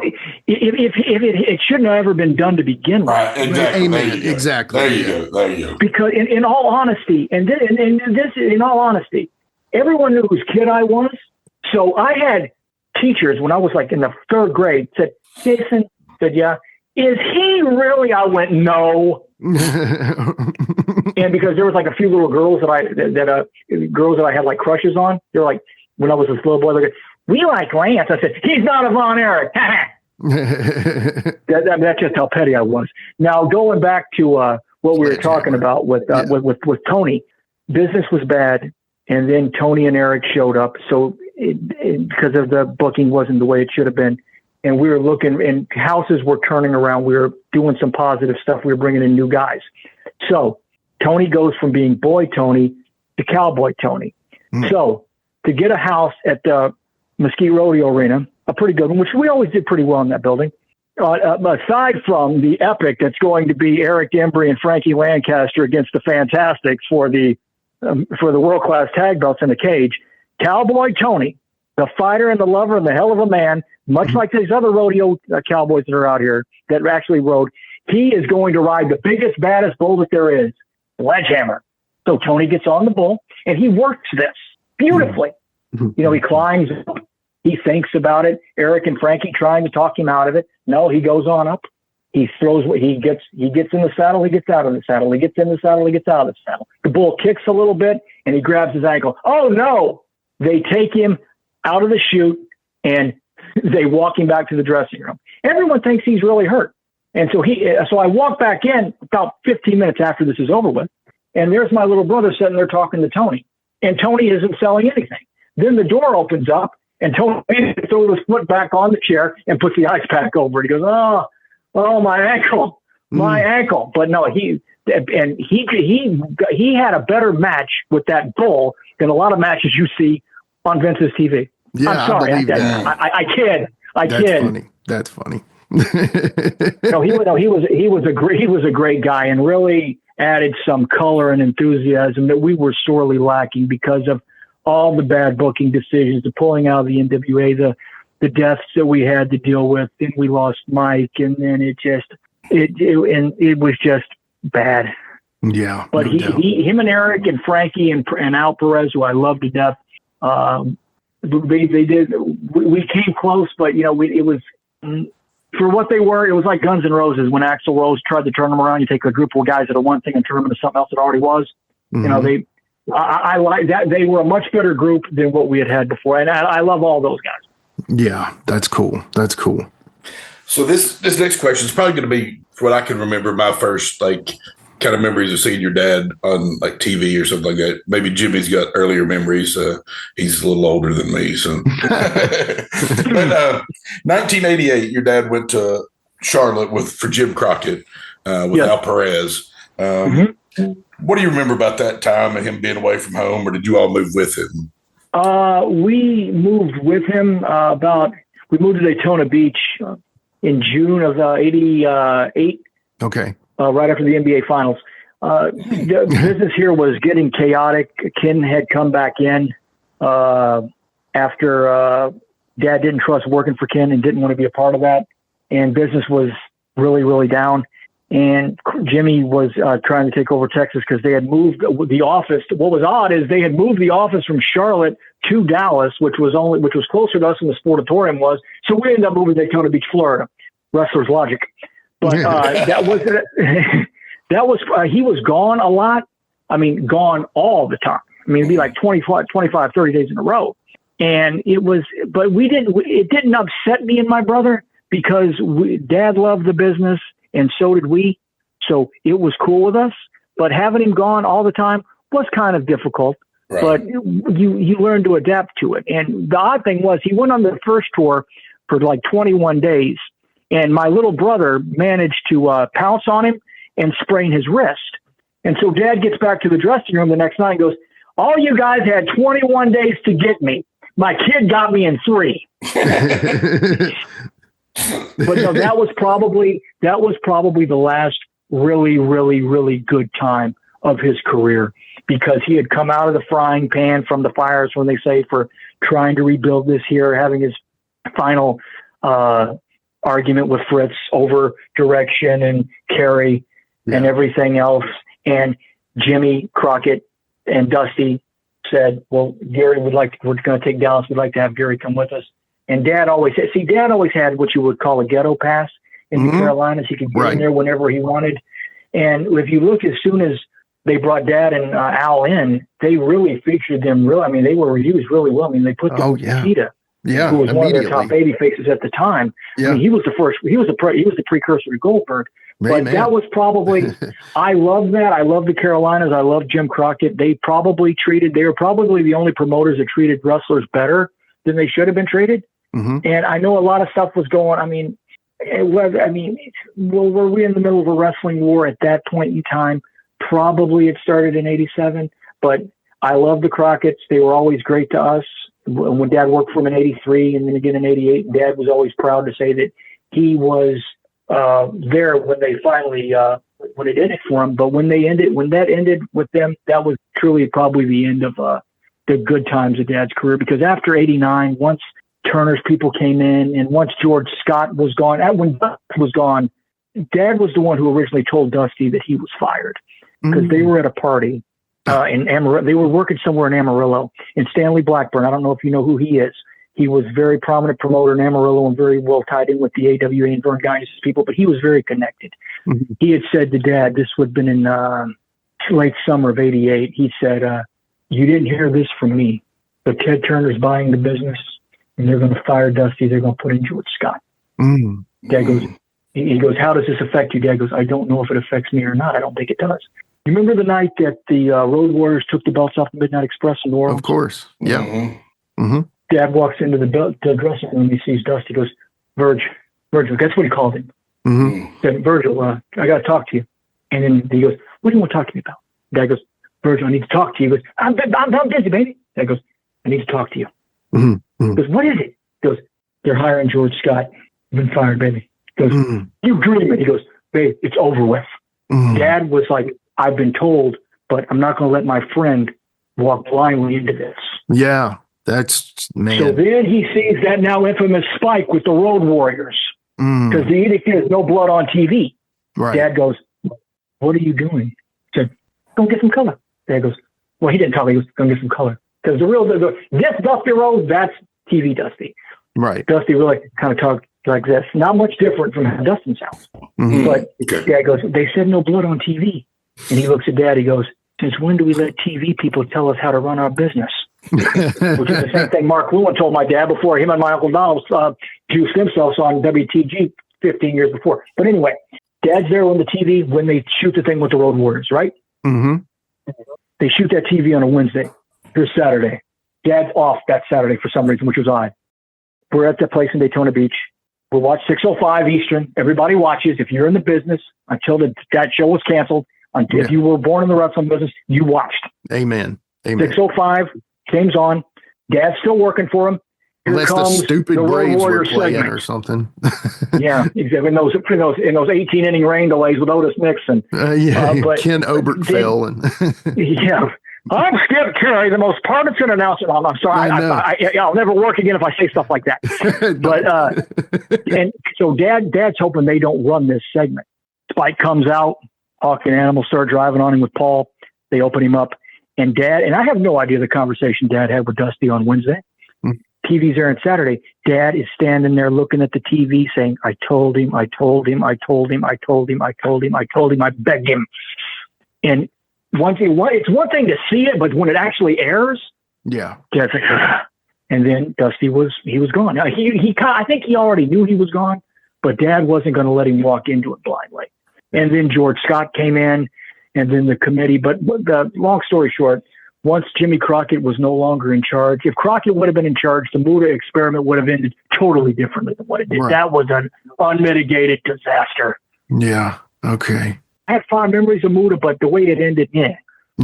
And I'm sure he's probably on the list of questions. Yeah. Well, right here. Well, kind of. I mean, so he managed. Well, good, because I'm making my green mist mixture right now as we speak. Good. I can't find that Sprite. So he had the stable, the JTEX Corporation, which had Terry Funk, Dick Slater, Buzz Sawyer, the Dragon Master, and the Great Muta. You got any? Any stories about that? But any stories about specifically Terry Funk? Terry Funk, I had never met him up until, because I knew his brother Dory really well from when I was a kid in North Carolina. Him and Marty had a treehouse, and I used to go play in it. So I hadn't met Terry until I knew who he was, but I hadn't met him until around 89. I was about 12. And Dad introduces me to Terry as he's getting off the elevator, and Gene Anderson is standing behind Terry. And then Terry goes, "This man right here is killing my creativity." And then Dad says, "Terry, this is my son Jason, my son Chad." Hello. And then Terry goes, "They just met Terry Funk, former NWA World Champion. They seem really enthused." I went to the vending machine at the hotel to get, a cola or a candy bar. And those boots that he would wear in the ring, he was actually wearing over his blue jeans. And he's staggering past me like he's selling. But I think he's drunk. And he looks at me and goes, "Is your dad home?" I said, "Yeah." He goes, "Good." And then walks into his own room and, falls down. That is funny. Then one night, it was one night he had been on the road for so long. When he got home, he sprung up and had no idea where he was. Mm-hmm. And Dad caught him one night urinating in a potted plant. Dad goes, "What are you doing?" He goes, "Oh, I was confused. I didn't know where I was." He goes, "Okay, so you can." So you killed a fern. I killed a fern. They just met Terry Funk, ex-NWA World Champion. They seem real enthused. Could you imagine if they would have had him work a program with the Ultimate Warrior when they could have got him in 91? Oh, my God. Can you imagine what they could have done? That would have been incredible. Yeah. Yeah. I mean, bull rope matches, saddle matches, branding matches. Yeah. I'm going to put my spurs in him, Jim Ross. I mean, it would have been incredible. Yeah. No, Terry was a great guy, a tough guy, and a real and loved the business. You know, and because here's a profound story. I didn't really understand it until I lost the old man. There was constant turmoil with. I mean, Dad and Ricky Flair were good friends for a long time, but the only reason they had a problem was because of Jim Herd mainly, and everybody was having problems with him. Yeah. But they were. The way that program was directed, Dad and Terry were heavily entrenched with that angle with Rick. And one night they were driving, and Terry says to Dad, "You know, I wish that Senior was here so I could talk to him and see how he felt about things. He would know what to do." And Dad goes, "Well, Terry, you have..." And then Terry just looked at Dad. He goes, "Gary, it's not the same." And, you know, now since I've been losing him, it isn't the same. You know, I can talk to my brother about wrestling, and he can talk to me about it, but it's not going to be the same as having the old man there. So Terry was a wonderful guy, and he loved the wrestling business, and he lived it, and he was a wonderful guy and a tough guy, and you know, he wanted to have a Dipsty dumpster match with Dad in '89, and Dad went, "No, I ain't doing that." And then he came back with Mick Foley and had one. I said to my brother, I said, "Could you imagine Dad getting in a damn dumpster with him?" No. Dad goes, "No, I ain't doing that." "Well, come on, Gary, it'll be fun." "We'll sell." "No, we will not." Yeah, seriously. No, but a wonderful guy. Yeah. Well, you brought him up, and I'm going to say one word, okay, and I think you'll understand. Muta. Talk about Muta. Well, what happens is I have my theories on this. I liked him personally. Mm-hmm. He got picked not because of his work, but because of his appearance. I was sitting there in Daytona Beach, Florida with my dad. Al Perez had just had his problem, shall we say, with, you know, whatever that's, I love Al, and it didn't affect his relationship with Dad at all, because he came back and worked for Dad here in Texas when Dad started his own promotion, which was short-lived. Chris Adams probably should have been the promoter. Dad should have been the matchmaker. But we saw Al in '89 when Dad was with Moody, came up to the room, hugged him. We love Al. That's not a problem. Ever. But as far as he came in after Al left, and George Scott had called, and he said, and I just remember the conversation. Dad picked up the phone. "Yes. I can make you something similar." "Okay, but I got to pick the guy and the clothes are authentic." "Okay. Talk to you tomorrow, George." Dad hung up the phone. I said, "What was that about?" My 11-year-old self. Dad goes, "They want another Kabuki." I said, "Are you going to do that?" He goes, because promoters had wanted him to recreate that for a long time, but Dad wasn't one to really, unless your name was Mark Lewin or Tim Brooks, he didn't really manage, or Bob Orton, he didn't manage it twice, or Slater. But he figured enough time had gone away because he had broke up with Mira in '84, and this was '89, and things had changed. I said, "Who are you going to get it? Who are you going to get to do it?" He said, "There's a boy in Texas." I said, "Oh, the Super Black Ninja. Yeah, I've seen him." And he was a happy-go-lucky, handsome guy. Yeah. So he did a few things. He was the prototype of the modern day wrestler. He did a few things extremely well, but once you got him outside of a 20-minute structure and he was left to his own devices, I'm not going to say he was a high spot worker, but he was a structured high spot worker. But he got over incredibly well, and at first, they started with, he's got to be a heel, but the office couldn't wrap their minds around the fact that he was getting cheered even though Dad was with him. I guess the Road Warrior concept was lost on them because they were baby faces and they had Paul with them. So obviously you can't have a baby face wrestler with a manager. Right. So obviously they just, and then there were things that were promised. He was a wonderful guy, but in a lot of ways, I think maybe he had been in the business about 4 or 5 years, had never really truly had any packaging the right way. And then all of a sudden you go from being obscure to being next to the Ultimate Warrior and Sting and Randy Savage, one of the hottest things in the business. There's 2 companies left and you're one of the hot things in one of them. Right. And all of a sudden this has practically happened overnight. And, he really wasn't that sophisticated to really know what was going on. And it ended up being the way it was. His papers were in limbo. We didn't have them. TBS did. The WWF was interested in him, but when Dad found out how much they were going to get paid, it was like, okay, I ain't interested in that. Dad was like, okay, I'm going to take a pay cut and I can't smoke marijuana. No, thanks. And as far as a guy, we would travel with him. He was a wonderful guy, but to me, that whole gimmick is incomplete. And I wish I could say I have fond memories of the money that was attached to it, but I think it ended badly. Yeah. Okay. Gotcha. Understand. And this whole thing, and I've met Dave Meltzer once before, seemed like an affable guy. Don't tell Jim Cornette I said that.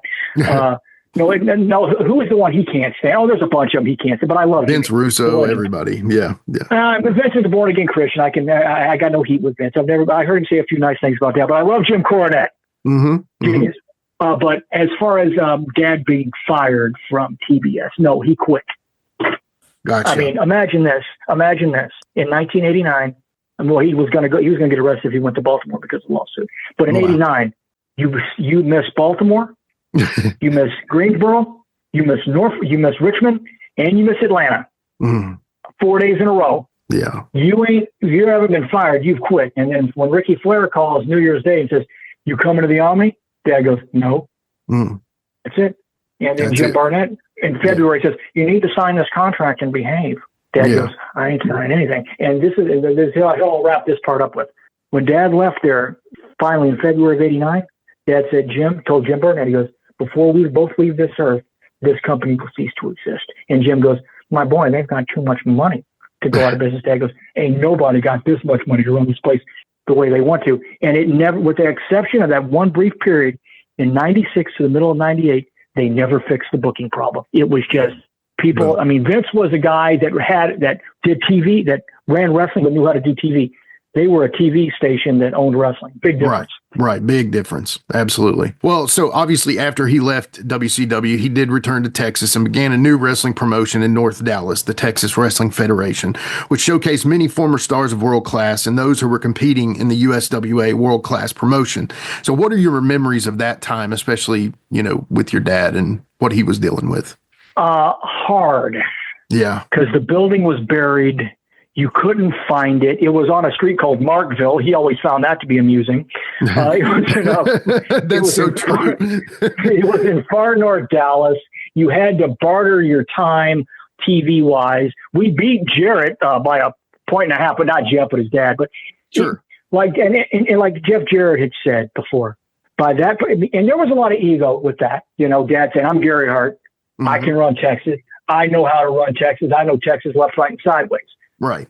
Jerry Jarrett thought the same way. Dad thought the same way. Ken Mantell thought the same way. A few other guys thought the same way. But like Jeff Jarrett had said, because when you come from the wrestling business the way Jeff and I do, I don't know why Jeff isn't the booker of the WWF. I don't know why.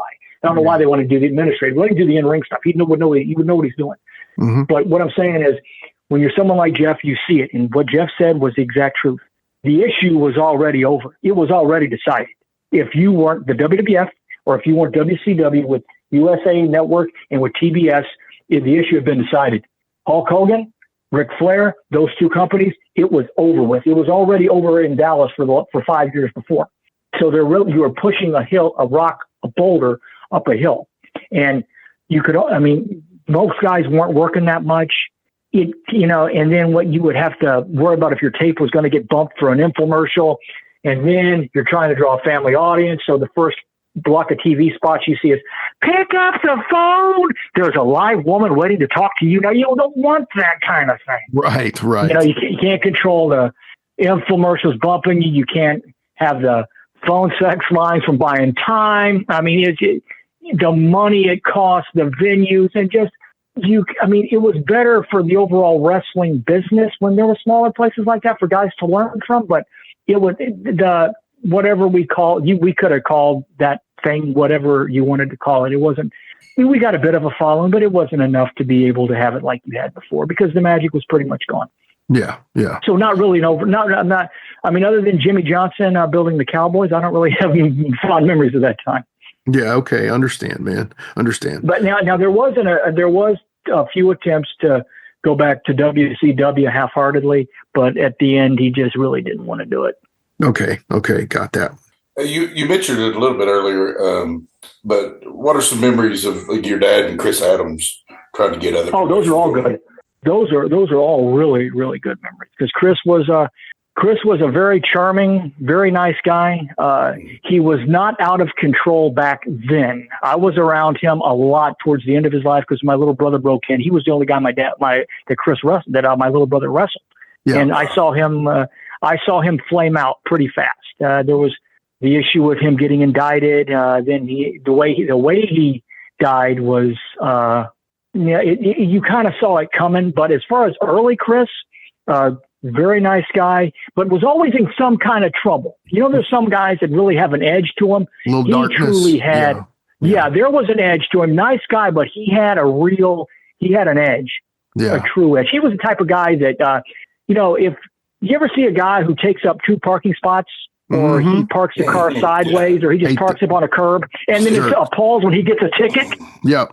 That was him. Right. Yeah, that's Clutches his pearls. Yeah. No rules apply to me. Mm-hmm. Yeah. I mean, they really don't. Yeah. Well, but a wonderful guy, a tough guy, and I always got along well with him. But I saw him from the beginning to the very end. Mm-hmm. And the very end, it was like, his feet were swollen from taking too many pills and drinking too much booze. And he knew he was going to go to jail anyway. Yeah. I talked to him, the last time I talked to him would have been the September the 11th, the day of where it actually happened. Mm. And I don't think he knew what was going on because he'd had a few drinks and he was rummaging through his storage facility. And Dad, didn't really want to talk to him because he was like, I've tried to talk sense into him and I can't. And I just remember putting my hand over the phone and telling Dad, I said, yeah, you need to talk to him because he's going to be dead soon.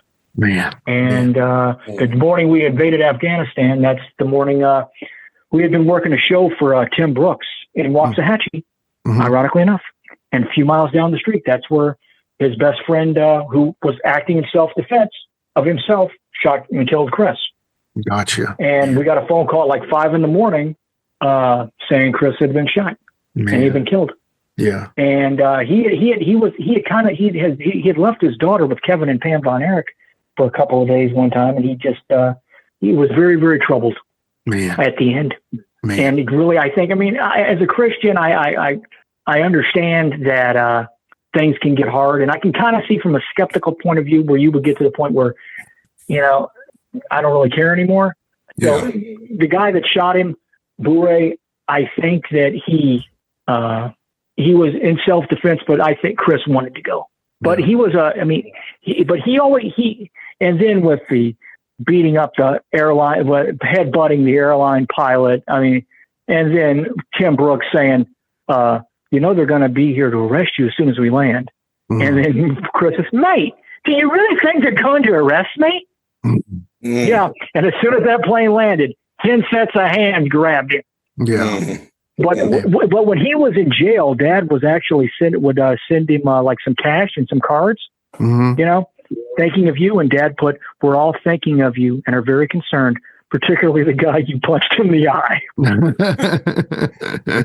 Oh, man. But Dad and Kevin knew what kind of shape Chris was in mentally. So that's why they went and testified in front of the grand jury to get the guy acquitted who actually shot him. And Dad said, Kev, you imagine if we would have done this 20 years ago, we'd have killed the business. Oh, man. But Chris would run it that way.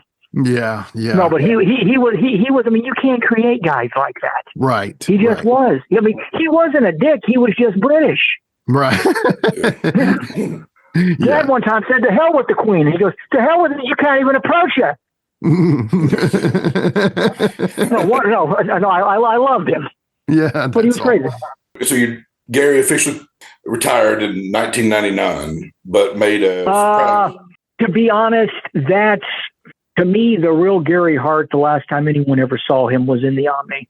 For Starrcade '89. That would have been whatever the last appearance was with when Sakura was working with Sting. Gary Hart left in '89 because I mean when you're that much of an overpowering personality, right? You know, it's really kind of hard to go to a smaller place by that point. I mean, that would be like having Ricky Flair go work a flea market show. I mean, you can't have it. I mean, it's like, what is he doing here? Yeah. But now, but in he played around a little bit here from 91 to 93, basically, because he found Harlem Heat and a few other guys. But his true involvement in wrestling business, the real wrestling business on a major scale, ended at the beginning of 90. Yeah. Okay. But going to finish my part though, even though you. Oh, I'm sorry. It's no problem. I didn't mean to Triple H and lock you off at the knee there. It's all right, man. It's getting over. Let's stop it. Let's make it a three-way match. Let's go. He made a surprise return from Major League Wrestling in 2004 for their Reloaded tour. Yes. And the second biggest Gary Hart fan, Court Bauer of all time. I'm the first. Court's the second. Yes. Okay. Where does Jim Herd rank on this? Probably. Yeah, who knows? But I mean, he loved Gary, right? Court loved Gary, and that's Talk about that. Talk about that. Do you remember any time about that time, like his appearance? To me, I didn't like it because he to be able to. I hear from guys like this all the time. Once you're past a certain age, even if you're a manager, I think it's time for you to go away. Yeah. Now, that doesn't, I mean, when he left in 90, I still think as far as booking wise, he had another 5 years where he could have been sensational, but it was probably time to go away at that point. But as far as the independent promotions, and nothing against them, I realize you got to have them, but the way I came up, anything after 89, to me, I just looked at it. Doing conventions is one thing when they're going to be, because he liked that because they gave him a free dinner and tell him how wonderful he was, and the rest of them sat around telling old stories, which were all lies about how great they were. That's one thing. Yeah. But I didn't like the venue. I didn't like it's just, no, I just, to me, it. Yeah. That makes it like a mean thing. To me, it's like, okay, that's no. Yeah, I understand. Well, this is the least favorite part of the show. So, Stone Cold Steve Austin, they kind of celebrate 3/16, right? The day, March 16th. Mm-hmm. They celebrate it. They put it out there. They say like, hey, it's Steve Austin Day, whatever. And that's cool. Yeah, like they do with 420, right? Right, exactly. 420. But March 16th, 2008 is the worst day, personally, I think, ever. Your dad, unfortunately. Mark, is it Mark Lewin's birthday? Oh, man, I know. Your dad passes away. I love my Uncle Mark. Yeah, following a heart attack at his home. And I'm sorry to discuss this part, but do you mind talking about that a little bit? Yeah. No, I appreciate the respect, but no, I'm fine with it. I can watch tape. I can talk about it. Well, he never was sick. Apparently he was very sick, but he didn't really go. I think the last time he went to a doctor would have been when I peed for half the dressing room of the 1988 West Coast Great American Bash Tour, where he had to take a physical. Wow. Okay. Yeah, and then Hawk said, "What happens if he doesn't pass?" Then we got real trouble. He just never went to doctors. He smoked 2 or 3 packs a day. He just didn't care. And he went to do a convention for someplace in, I think it was Allentown, Pennsylvania. Okay. And then he ended up, he did a guest booker with the great Sean Oliver. Okay, right. And who also has a very good show, him and Mr. Nash. They do a very, very good production. Oh, he does great and, stuff. And he had made some money. This shows you how the Lord eventually. I was off from my gig at the radio network that night. Okay. Which was the night he came back home, because he went up on a Friday and came back on a Saturday. And it was odd that I would be off from doing sportscasting on a Saturday because that used to be my long 12-hour day at that time. Yeah. But I wasn't off another Saturday after that. This is what's odd. This has been Saturday the 15th. Chad and me go pick my dad up at the airport. And he goes, you guys want to go have dinner? Yeah. Because, I mean, we saw him every day, but we didn't see him together every day. Yeah. We didn't see him together every day. Me and Chad weren't always with him at the same time. Right. So we go have dinner, and he goes to pay for them. He goes, no, I got it. So we went and ate, and he paid, which was odd for him because he goes, I'm like Uncle Donald. Anyway, so we drive back home, and we sit upstairs, and I kissed him on his head. I said, love you, Dad. Glad you're back. And then I went back downstairs to go home because I was coming back tomorrow the next day because I always went there. I always went to his house before it was time to go to work because I had to eat. Yeah. So I stopped at the bottom of the stairs, and I went back upstairs, and I kissed him on the head again. I said, glad you're back, Dad. Love you. I was on my way to his house. Yeah.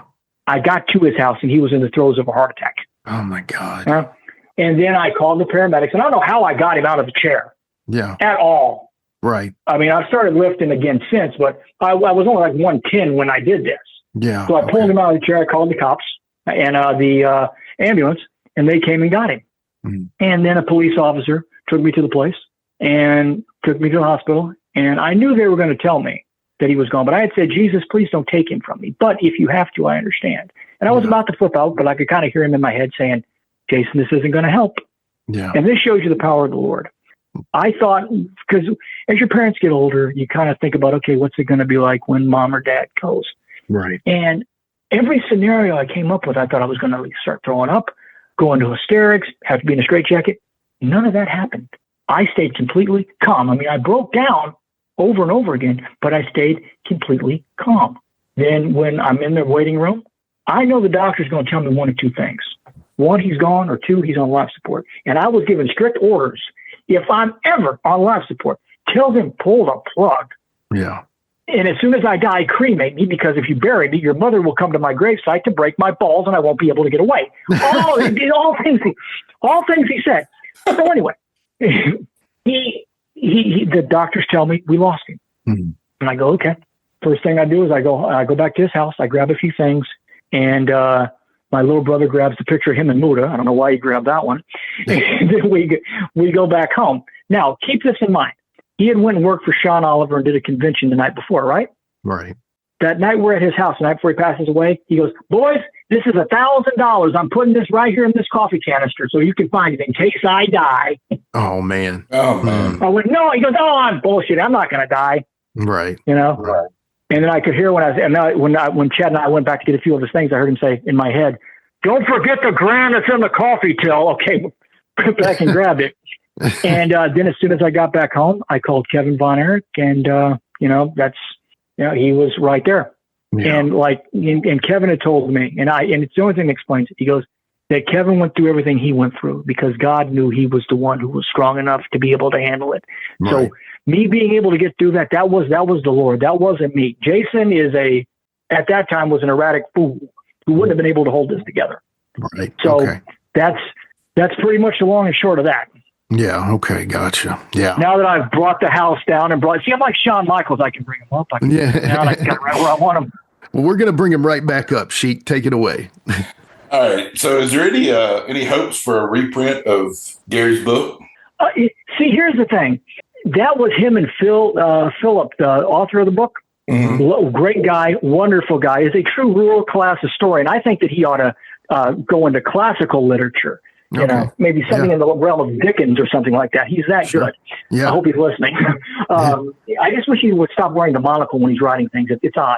But him and Dad, this was their deal. It was their partnership. Phil poured his heart and soul and his bankroll into this. Mm-hmm. And him and Dad were partners in this.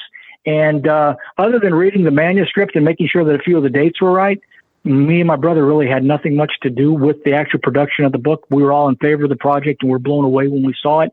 And I did a lot of radio interviews to help pitch the book. But self-publishing is so difficult because it's not like going to Kinko's. Yeah, I need one copy of this, please. Right. You know, you have to buy like 15, 20. I mean, unless you've got like, an unlimited bankroll. Right. But here's the thing: when you go to like something, I like knowing that there is not a box full of my dad's books somewhere. It's sort of like a rare artifact. Sure. It's just sort of floating around out there. I mean, it's like I wish a Spider-Man, yeah. It's like a Spider-Man 365 with the hologram cover or something. Sure. Yeah. And because my baby pictures are not in the PDF version or on the YouTube version, so what is that? Right. And that's the only version I have is the PDF version. So the PDF version. Yeah. So my baby pictures are not on the PDF. That's a crime. It is a crime. I agree. Well, you've sent me some to use, so we'll be okay. So yeah, me in a Santa hat. Thank God it wasn't Easter 1977. You'd have caught me in a bunny outfit. Yeah. So these days, wrestling action figure companies are popping up like wildfires. There's Erich. I want his figure. There are several small companies. There are medium-sized companies, and there's the big guys with WWE and stuff like that. But has anybody contacted you all about a possible a figure of your dad? No. I was contacted by somebody who was doing a wrestling role-playing game. He wanted me to sign a release. I said, you can use that. Just make sure you don't beat Muta 3 times. Right. I really have to do. No, but as far as anybody like that, no. Yeah. I think so. I don't. As far as being but I think it's kind of cool if they're going to do that, because I was walking by a Target not long ago and I saw a Dingo Warrior action figure. Wow. I know. So there has to be a Gary with him. I mean, seriously, Of course. Time to stand and turn and look at the camera. Right. So we're going to manifest it. We're going to manifest a Gary Hart action figure. Come on, guys. Somebody. Let's speak it into Major existence. wrestling people, Zombie Sailor, somebody like that. I want the Jimmy Street action figure. I think that would be just as good, to tell you the complete honest truth. I mean, let's move forward here. Well, yeah, come on. I mean, to me, I would just want it to be a Gary Hart figure anyway. So. Okay, we'll make a Gary Hart figure, and we'll just change the name to Jimmy Street. We'll just put it Jimmy Street. So yeah, obviously, let's get into that. So, obviously, as we're kind of starting to wrap things up, Gary, to me, I had first initially started as a gimmick that my mentor gave me, Ken Still. It was more of like a Skandar Akbar. But Jason, I'm great guy. I'm more your dad's skin color than Skandar's ever could be close to. So a very intelligent. You're an unsophisticated American, is what. That's the problem with Devastation. I'm the general, and Mr. Hart, the playboy from Chicago. He talks the big game, but my Ugandan giant Kimala will handle his one-man gang or anything else that Mr. Hart would like to throw our way. Do you know where I'm coming from? I do. Thank you, Mr. Akbar. But so Jim Weeb, a wonderful man. Yeah, no doubt. So my good friend, great friend of the show, former guest Krull, he was booking NWA Saw there in Nashville, Millersville, Tennessee, just outside. And he's like, "Hey man, we're going to have TV here. I don't want to do the gimmick with the Sheik gimmick. You're just not going to work on TV with that." But I was thinking Jimmy Street. So I said automatically, I've got to do a Gary Hart then. I've got to be, because I was thinking, this is how ridiculous I am, Jason. Gary Hart, right? YT. His ends in a Y. His first name ends in a Y. His last name ends in a T, right? So mine, Jimmy Street, okay? My good friend Josephus, I'm not sure if you know who that is, but he kind of started out as like a Bruiser Brody gimmick, and he was actually played Brody in the Dark Side of the Ring episode. So if you've seen that, you know who Joe is. Yeah, I've seen him. We were standing in the back, and I was always bugging Joe because he was the closest thing to Bruiser. And I said, "Man, we ought to manage you sometime." And he never wanted to do that. He liked his wife manage him. It's a long story, but the point of the matter is he said, "Hey, your name is Jimmy, and you love Gary Hart. Why don't you be Jimmy Hart?" And then you got to know Josephus. He caught himself. Yeah, in the most deadpan manner, he says, "Oh, wait." Yeah. Oh, hold on. Yeah, that wouldn't work. But no, man, I did everything in my power to not rip him off, but also take many things from him. The hands on his hips, the way he stood in style of when he would cut a promo. I tried to my best. I've even sent you some pictures, Jason. So I was impressed. I mean, the one with the bald head where you're just standing there. I said, "Is that Piper standing next to him?" No, I appreciate it. it never, I'm not involved in wrestling anymore. I don't really watch much wrestling anymore. I mean, I'll watch old stuff with Dad and other guys that were around back then occasionally. Yeah. But anytime, I appreciate that you had me, that you wanted to talk with me. And anybody that goes out of the invitation is the highest form of flattery. Amen. So, And that's the way I wanted it. Yeah. And I appreciate it. I was throwing Baby and promos in the 2000s that sounded totally late 80s. You know how your dad would like, look, baby, like kind of stuff like that. He would throw that stuff in there, especially in his earlier promos. And I would take that, and it didn't necessarily work, but I would do it just as little tributes to him. But, one thing that is the ultimate tribute, and I think it needs to be a higher honor, but I want to hear about how this works, especially being a part of the family. In 2020, WWE, during COVID, worst time ever, but WWE put your dad in the legacy class of their Hall of Fame, which to me, I think is ridiculous. Let's put him in the real, class, give him a ring, give you guys a ring, whatever. How did that work? Tell me about that. My brother had just gotten married the Good Friday before. He was on honeymoon in, I want to say it was South America somewhere. Okay. And I had just gotten out of work, and one of my friends said, "Hey, your dad's on Raw." I'm like, "What?" He goes, "Yeah, he's on Raw." That's how I found out. Wow. They never contacted me or said anything to me. Wow. Holy. They didn't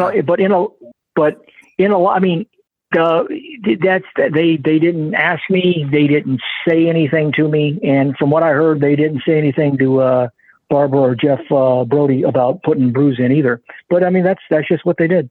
That's how I found out. Yeah, it seems to be the territories that they're really focused, like territory guys that did not do anything in the WWE that much, but were important enough to be included. I think that's what their legacy class is. And now I just saw online that Kamala's family received a legacy, statue. It's like a crystal, little award. Did you not even get that? No. Wow, that must be a new thing then, I guess. Guys, fix that. WWE, fix that. Put Gary in the ring. But to be honest with that, I haven't agreed with a lot of what has gone on.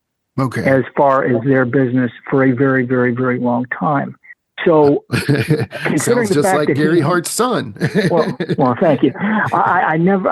He never worked for them, with the exception of that one time with whatever happened in St. Louis happened. But to me, the fact that he was never worked for them and they put him in and they didn't contact us, that's fine. It was sort of like a truce of okay, you're okay. So any animosity that I ever had towards those people, and I did have some for various reasons because of things that had went on. Sure. At that moment in time, it wasn't like spiking the ball or doing a backflip. It was like, okay. It was sort of like a truce of okay, I got nothing against you. You've acknowledged when he died, you did a big tribute to him. He didn't even work for you, and you put him in your Hall of Fame. So you've acknowledged who he is, because in a lot of ways, he's one of the bitter pills that they have to swallow. Yeah. And after a while, they get they look kind of ridiculous for not having him in there. But it was never one thing where me and my brother jumped up and down and were trying to put him in. We really didn't, because of our faith in the Lord, I think, and because we spent most of our adult life away from the wrestling business. We're still kids of a wrestler. We're very proud of what our dad did. But as far as that being something that's at the center of, how we think or if we care if he's in or not, not really. But it was sort of like an acknowledgement. It's like, okay, that's nice. Yeah. Well, I've got one more question, and then we're going to kick it to the Sheik's second favorite question. But I thought you were going to ask me about the Cowboys draft, because I can go on that for hours. Well, that'll be another episode, Jason. We'll get you back on for that. But absolutely. So obviously, your dad is somewhat misunderstood by the boys, by the fans, but also very well understood by the people who love him. Tell me, what would you like? This is your podium right here, and you've done an incredible job this entire show, but what would you like the world to know about your dad, Gary Hart? That he loved the business, and that he never thought that wrestling fans were stupid or gullible, because if they'll buy anything, then that would mean that the buildings would always be full and everybody would watch. Yeah. They like to be tricked. And they knew that everything, even back then, wasn't completely, totally on the up and up. Yeah. But as my late uncle, Don Jardine, used to say, the people would like to believe, let's help them. And just that people knew that whenever he was out there, that he just wanted it to be good. From the first match to the main event, no matter what your place on the card was, just go out there and hustle. And if you couldn't go 15 minutes, he couldn't use you because you can't control the quality of the show when you have subpar talent. But for basically the wrestling fans to know how much he appreciated them and how much he appreciated them appreciating him. Yeah. You know, that's awesome. Just go out there and just do like Ricky Flair used to do. Just give it everything you got, leave it out there. That's sweet. And don't think they're stupid. Just make sure if something bombs, but you had the right intention, then it's okay. But if something bombs and you try to force it, forget it. Just go with what the people like. Go with the flow. Listen to the people. Mm-hmm. Yeah. Listen to them, because if they ain't there ain't no reason for you to be there. Right. Well, Sheik, it's all yours, buddy. All right, Jason. So if you had to look back on your dad's career and there was a match or maybe a storyline that was like your favorite from his career, what would it be? Well, there's one match that stands out, but it was before I was born. Okay. But as far as a storyline or angle, I got one of those too. But the main one that always stood out to him is Texas was still kind of segregated when he got here in 66. And there was a place in Northside Coliseum that we used to wrestle in before we went to the Will Rogers Coliseum. And there was, I think it was Tiger Conway Sr. and that he was wrestling, because a white guy hadn't wrestled a black guy in Northside Coliseum. It just didn't happen. Mm-hmm. And Dad went out there and worked. He said, I'll wrestle. We went out there and worked with Tiger Conway. And of course, Dad did the job as usual. And as he's walking back to the dressing room, there was a section where all the black folks were.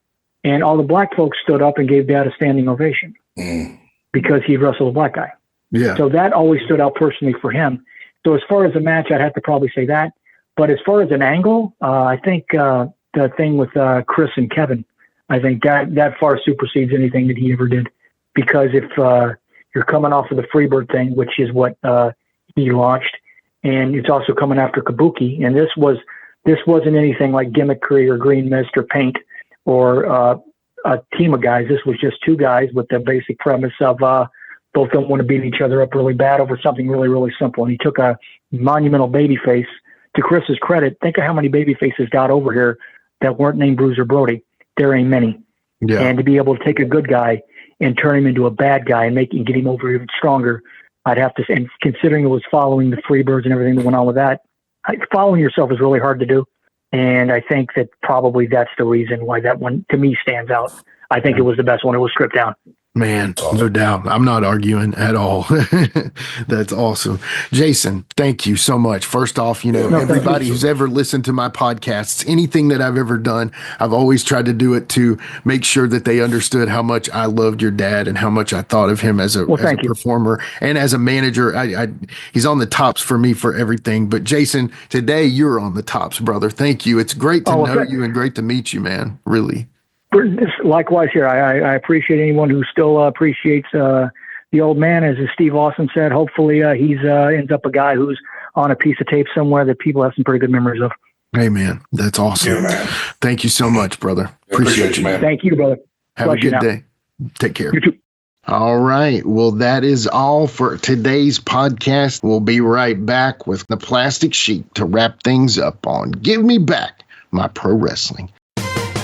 Hey everybody, Gene Jackson here, inviting you to check out the Retro Wrestling Review, where each week I'm joined by some great co-hosts who help me review classic episodes of USWA Championship Wrestling, and right now we are doing week-by-week reviews of 1993. But we don't just do reviews, sometimes we get a chance to interview some of the people who were there and lived it, plus do watch-alongs. It's a lot of fun, so check out new episodes that drop every Wednesday at WrestleCopia.com, and to find links to everything associated to the podcast, you can go to USWApodcast.com. That's right, it's the talk of Middle Tennessee, the channel you love to hate and the channel you hate to love. It's Brian Turner from Brian Turner's VHS Rehab. And if you're looking for matches from Wolfie D to Jerry Lawler to Dusty Rhodes and the team that put a pimp before your eyes and a goatee between your thighs, Booty Call and Athena, go to lostwrestling.com. See, I made it easy for you. Brian Turner's VHS Rehab. Booyah. Hi, this is Mike Needham, host of the Reckless Abandon podcast with Mike Needham. We invite you to jump on your favorite podcast platform and search for the Reckless Abandon podcast and give us a listen. I'm sometimes joined by a part-time podcaster, part-time co-host, and full-time wife, Tiffany Nicole. We talk wrestling, we talk pop culture, we talk local events, local happenings in West Tennessee, and a ton of other stuff. But be sure to check out the Reckless Abandon podcast. Find us on Facebook. Also, look up the Microgroup Podcasting family on Facebook and see some of our other podcasts we have out there. Until next time, make good choices and always remember, no dollar, no dice.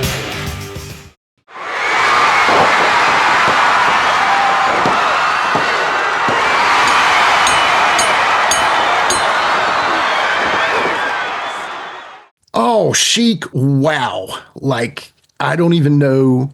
That was an incredible interview. Jason, he far exceeded anything I could have expected. I feel like probably you feel the same way, right? Yeah, man, I'm going to be totally honest with you. I was always thinking, like, how's this going to work, man? It's, we haven't really done an episode where you talk about, we're not really asking him questions about himself. We're asking about his father, but he was able to turn our questions into like his life experiences, being around these wrestlers, being in the situation, seeing what his dad did in those situations. And it was a great interview, I think. Yeah. And he has recall. Oh, amazing. And I do feel like, I've heard this with Kevin Lawler too.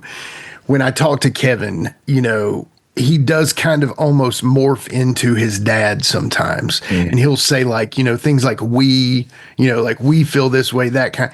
And I noticed a lot of that with Jason too. And I was like, man, that's cool. I'm so glad. One thing is important though, is that Gary included Jason and Chad in his career so much. And that's true. Yeah. Yeah. And they knew so much about what was going on and they met all these awesome wrestlers, man. I mean, that's super cool, dude. So yeah, I hope y'all enjoyed that half as much as I did, honestly. I think they will. I think the audience will love it.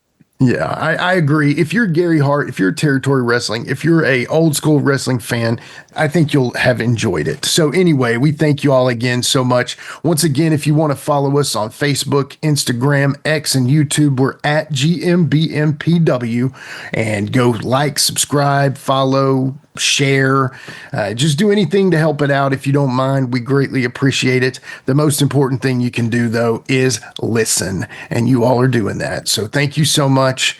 Sheik, I don't have anything else other than Q's back next episode, y'all. Coming back with some charisma. We've been missing it. Yeah. No, I'm good to wrap it up, bro. I'm good. That was a great episode though. Yeah, man. Thanks again. Jason, thanks again, everybody, for listening. I don't even want to say again who we've got next, but we've got him. So just don't worry about it. It's going to happen.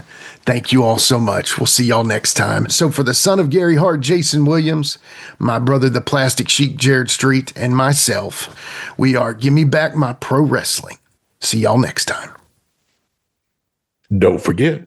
This man that you see is not an ordinary being.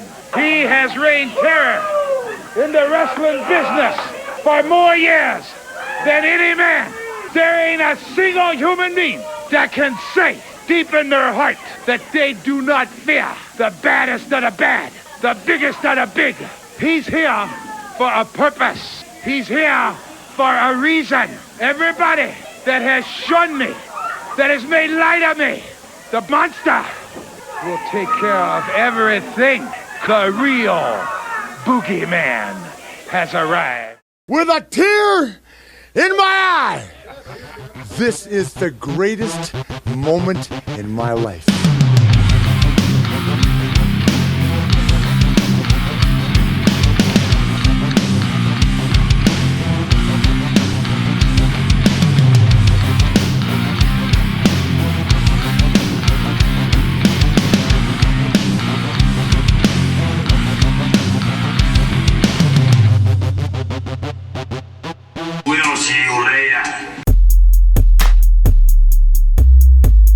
This has been a James Rock Street production.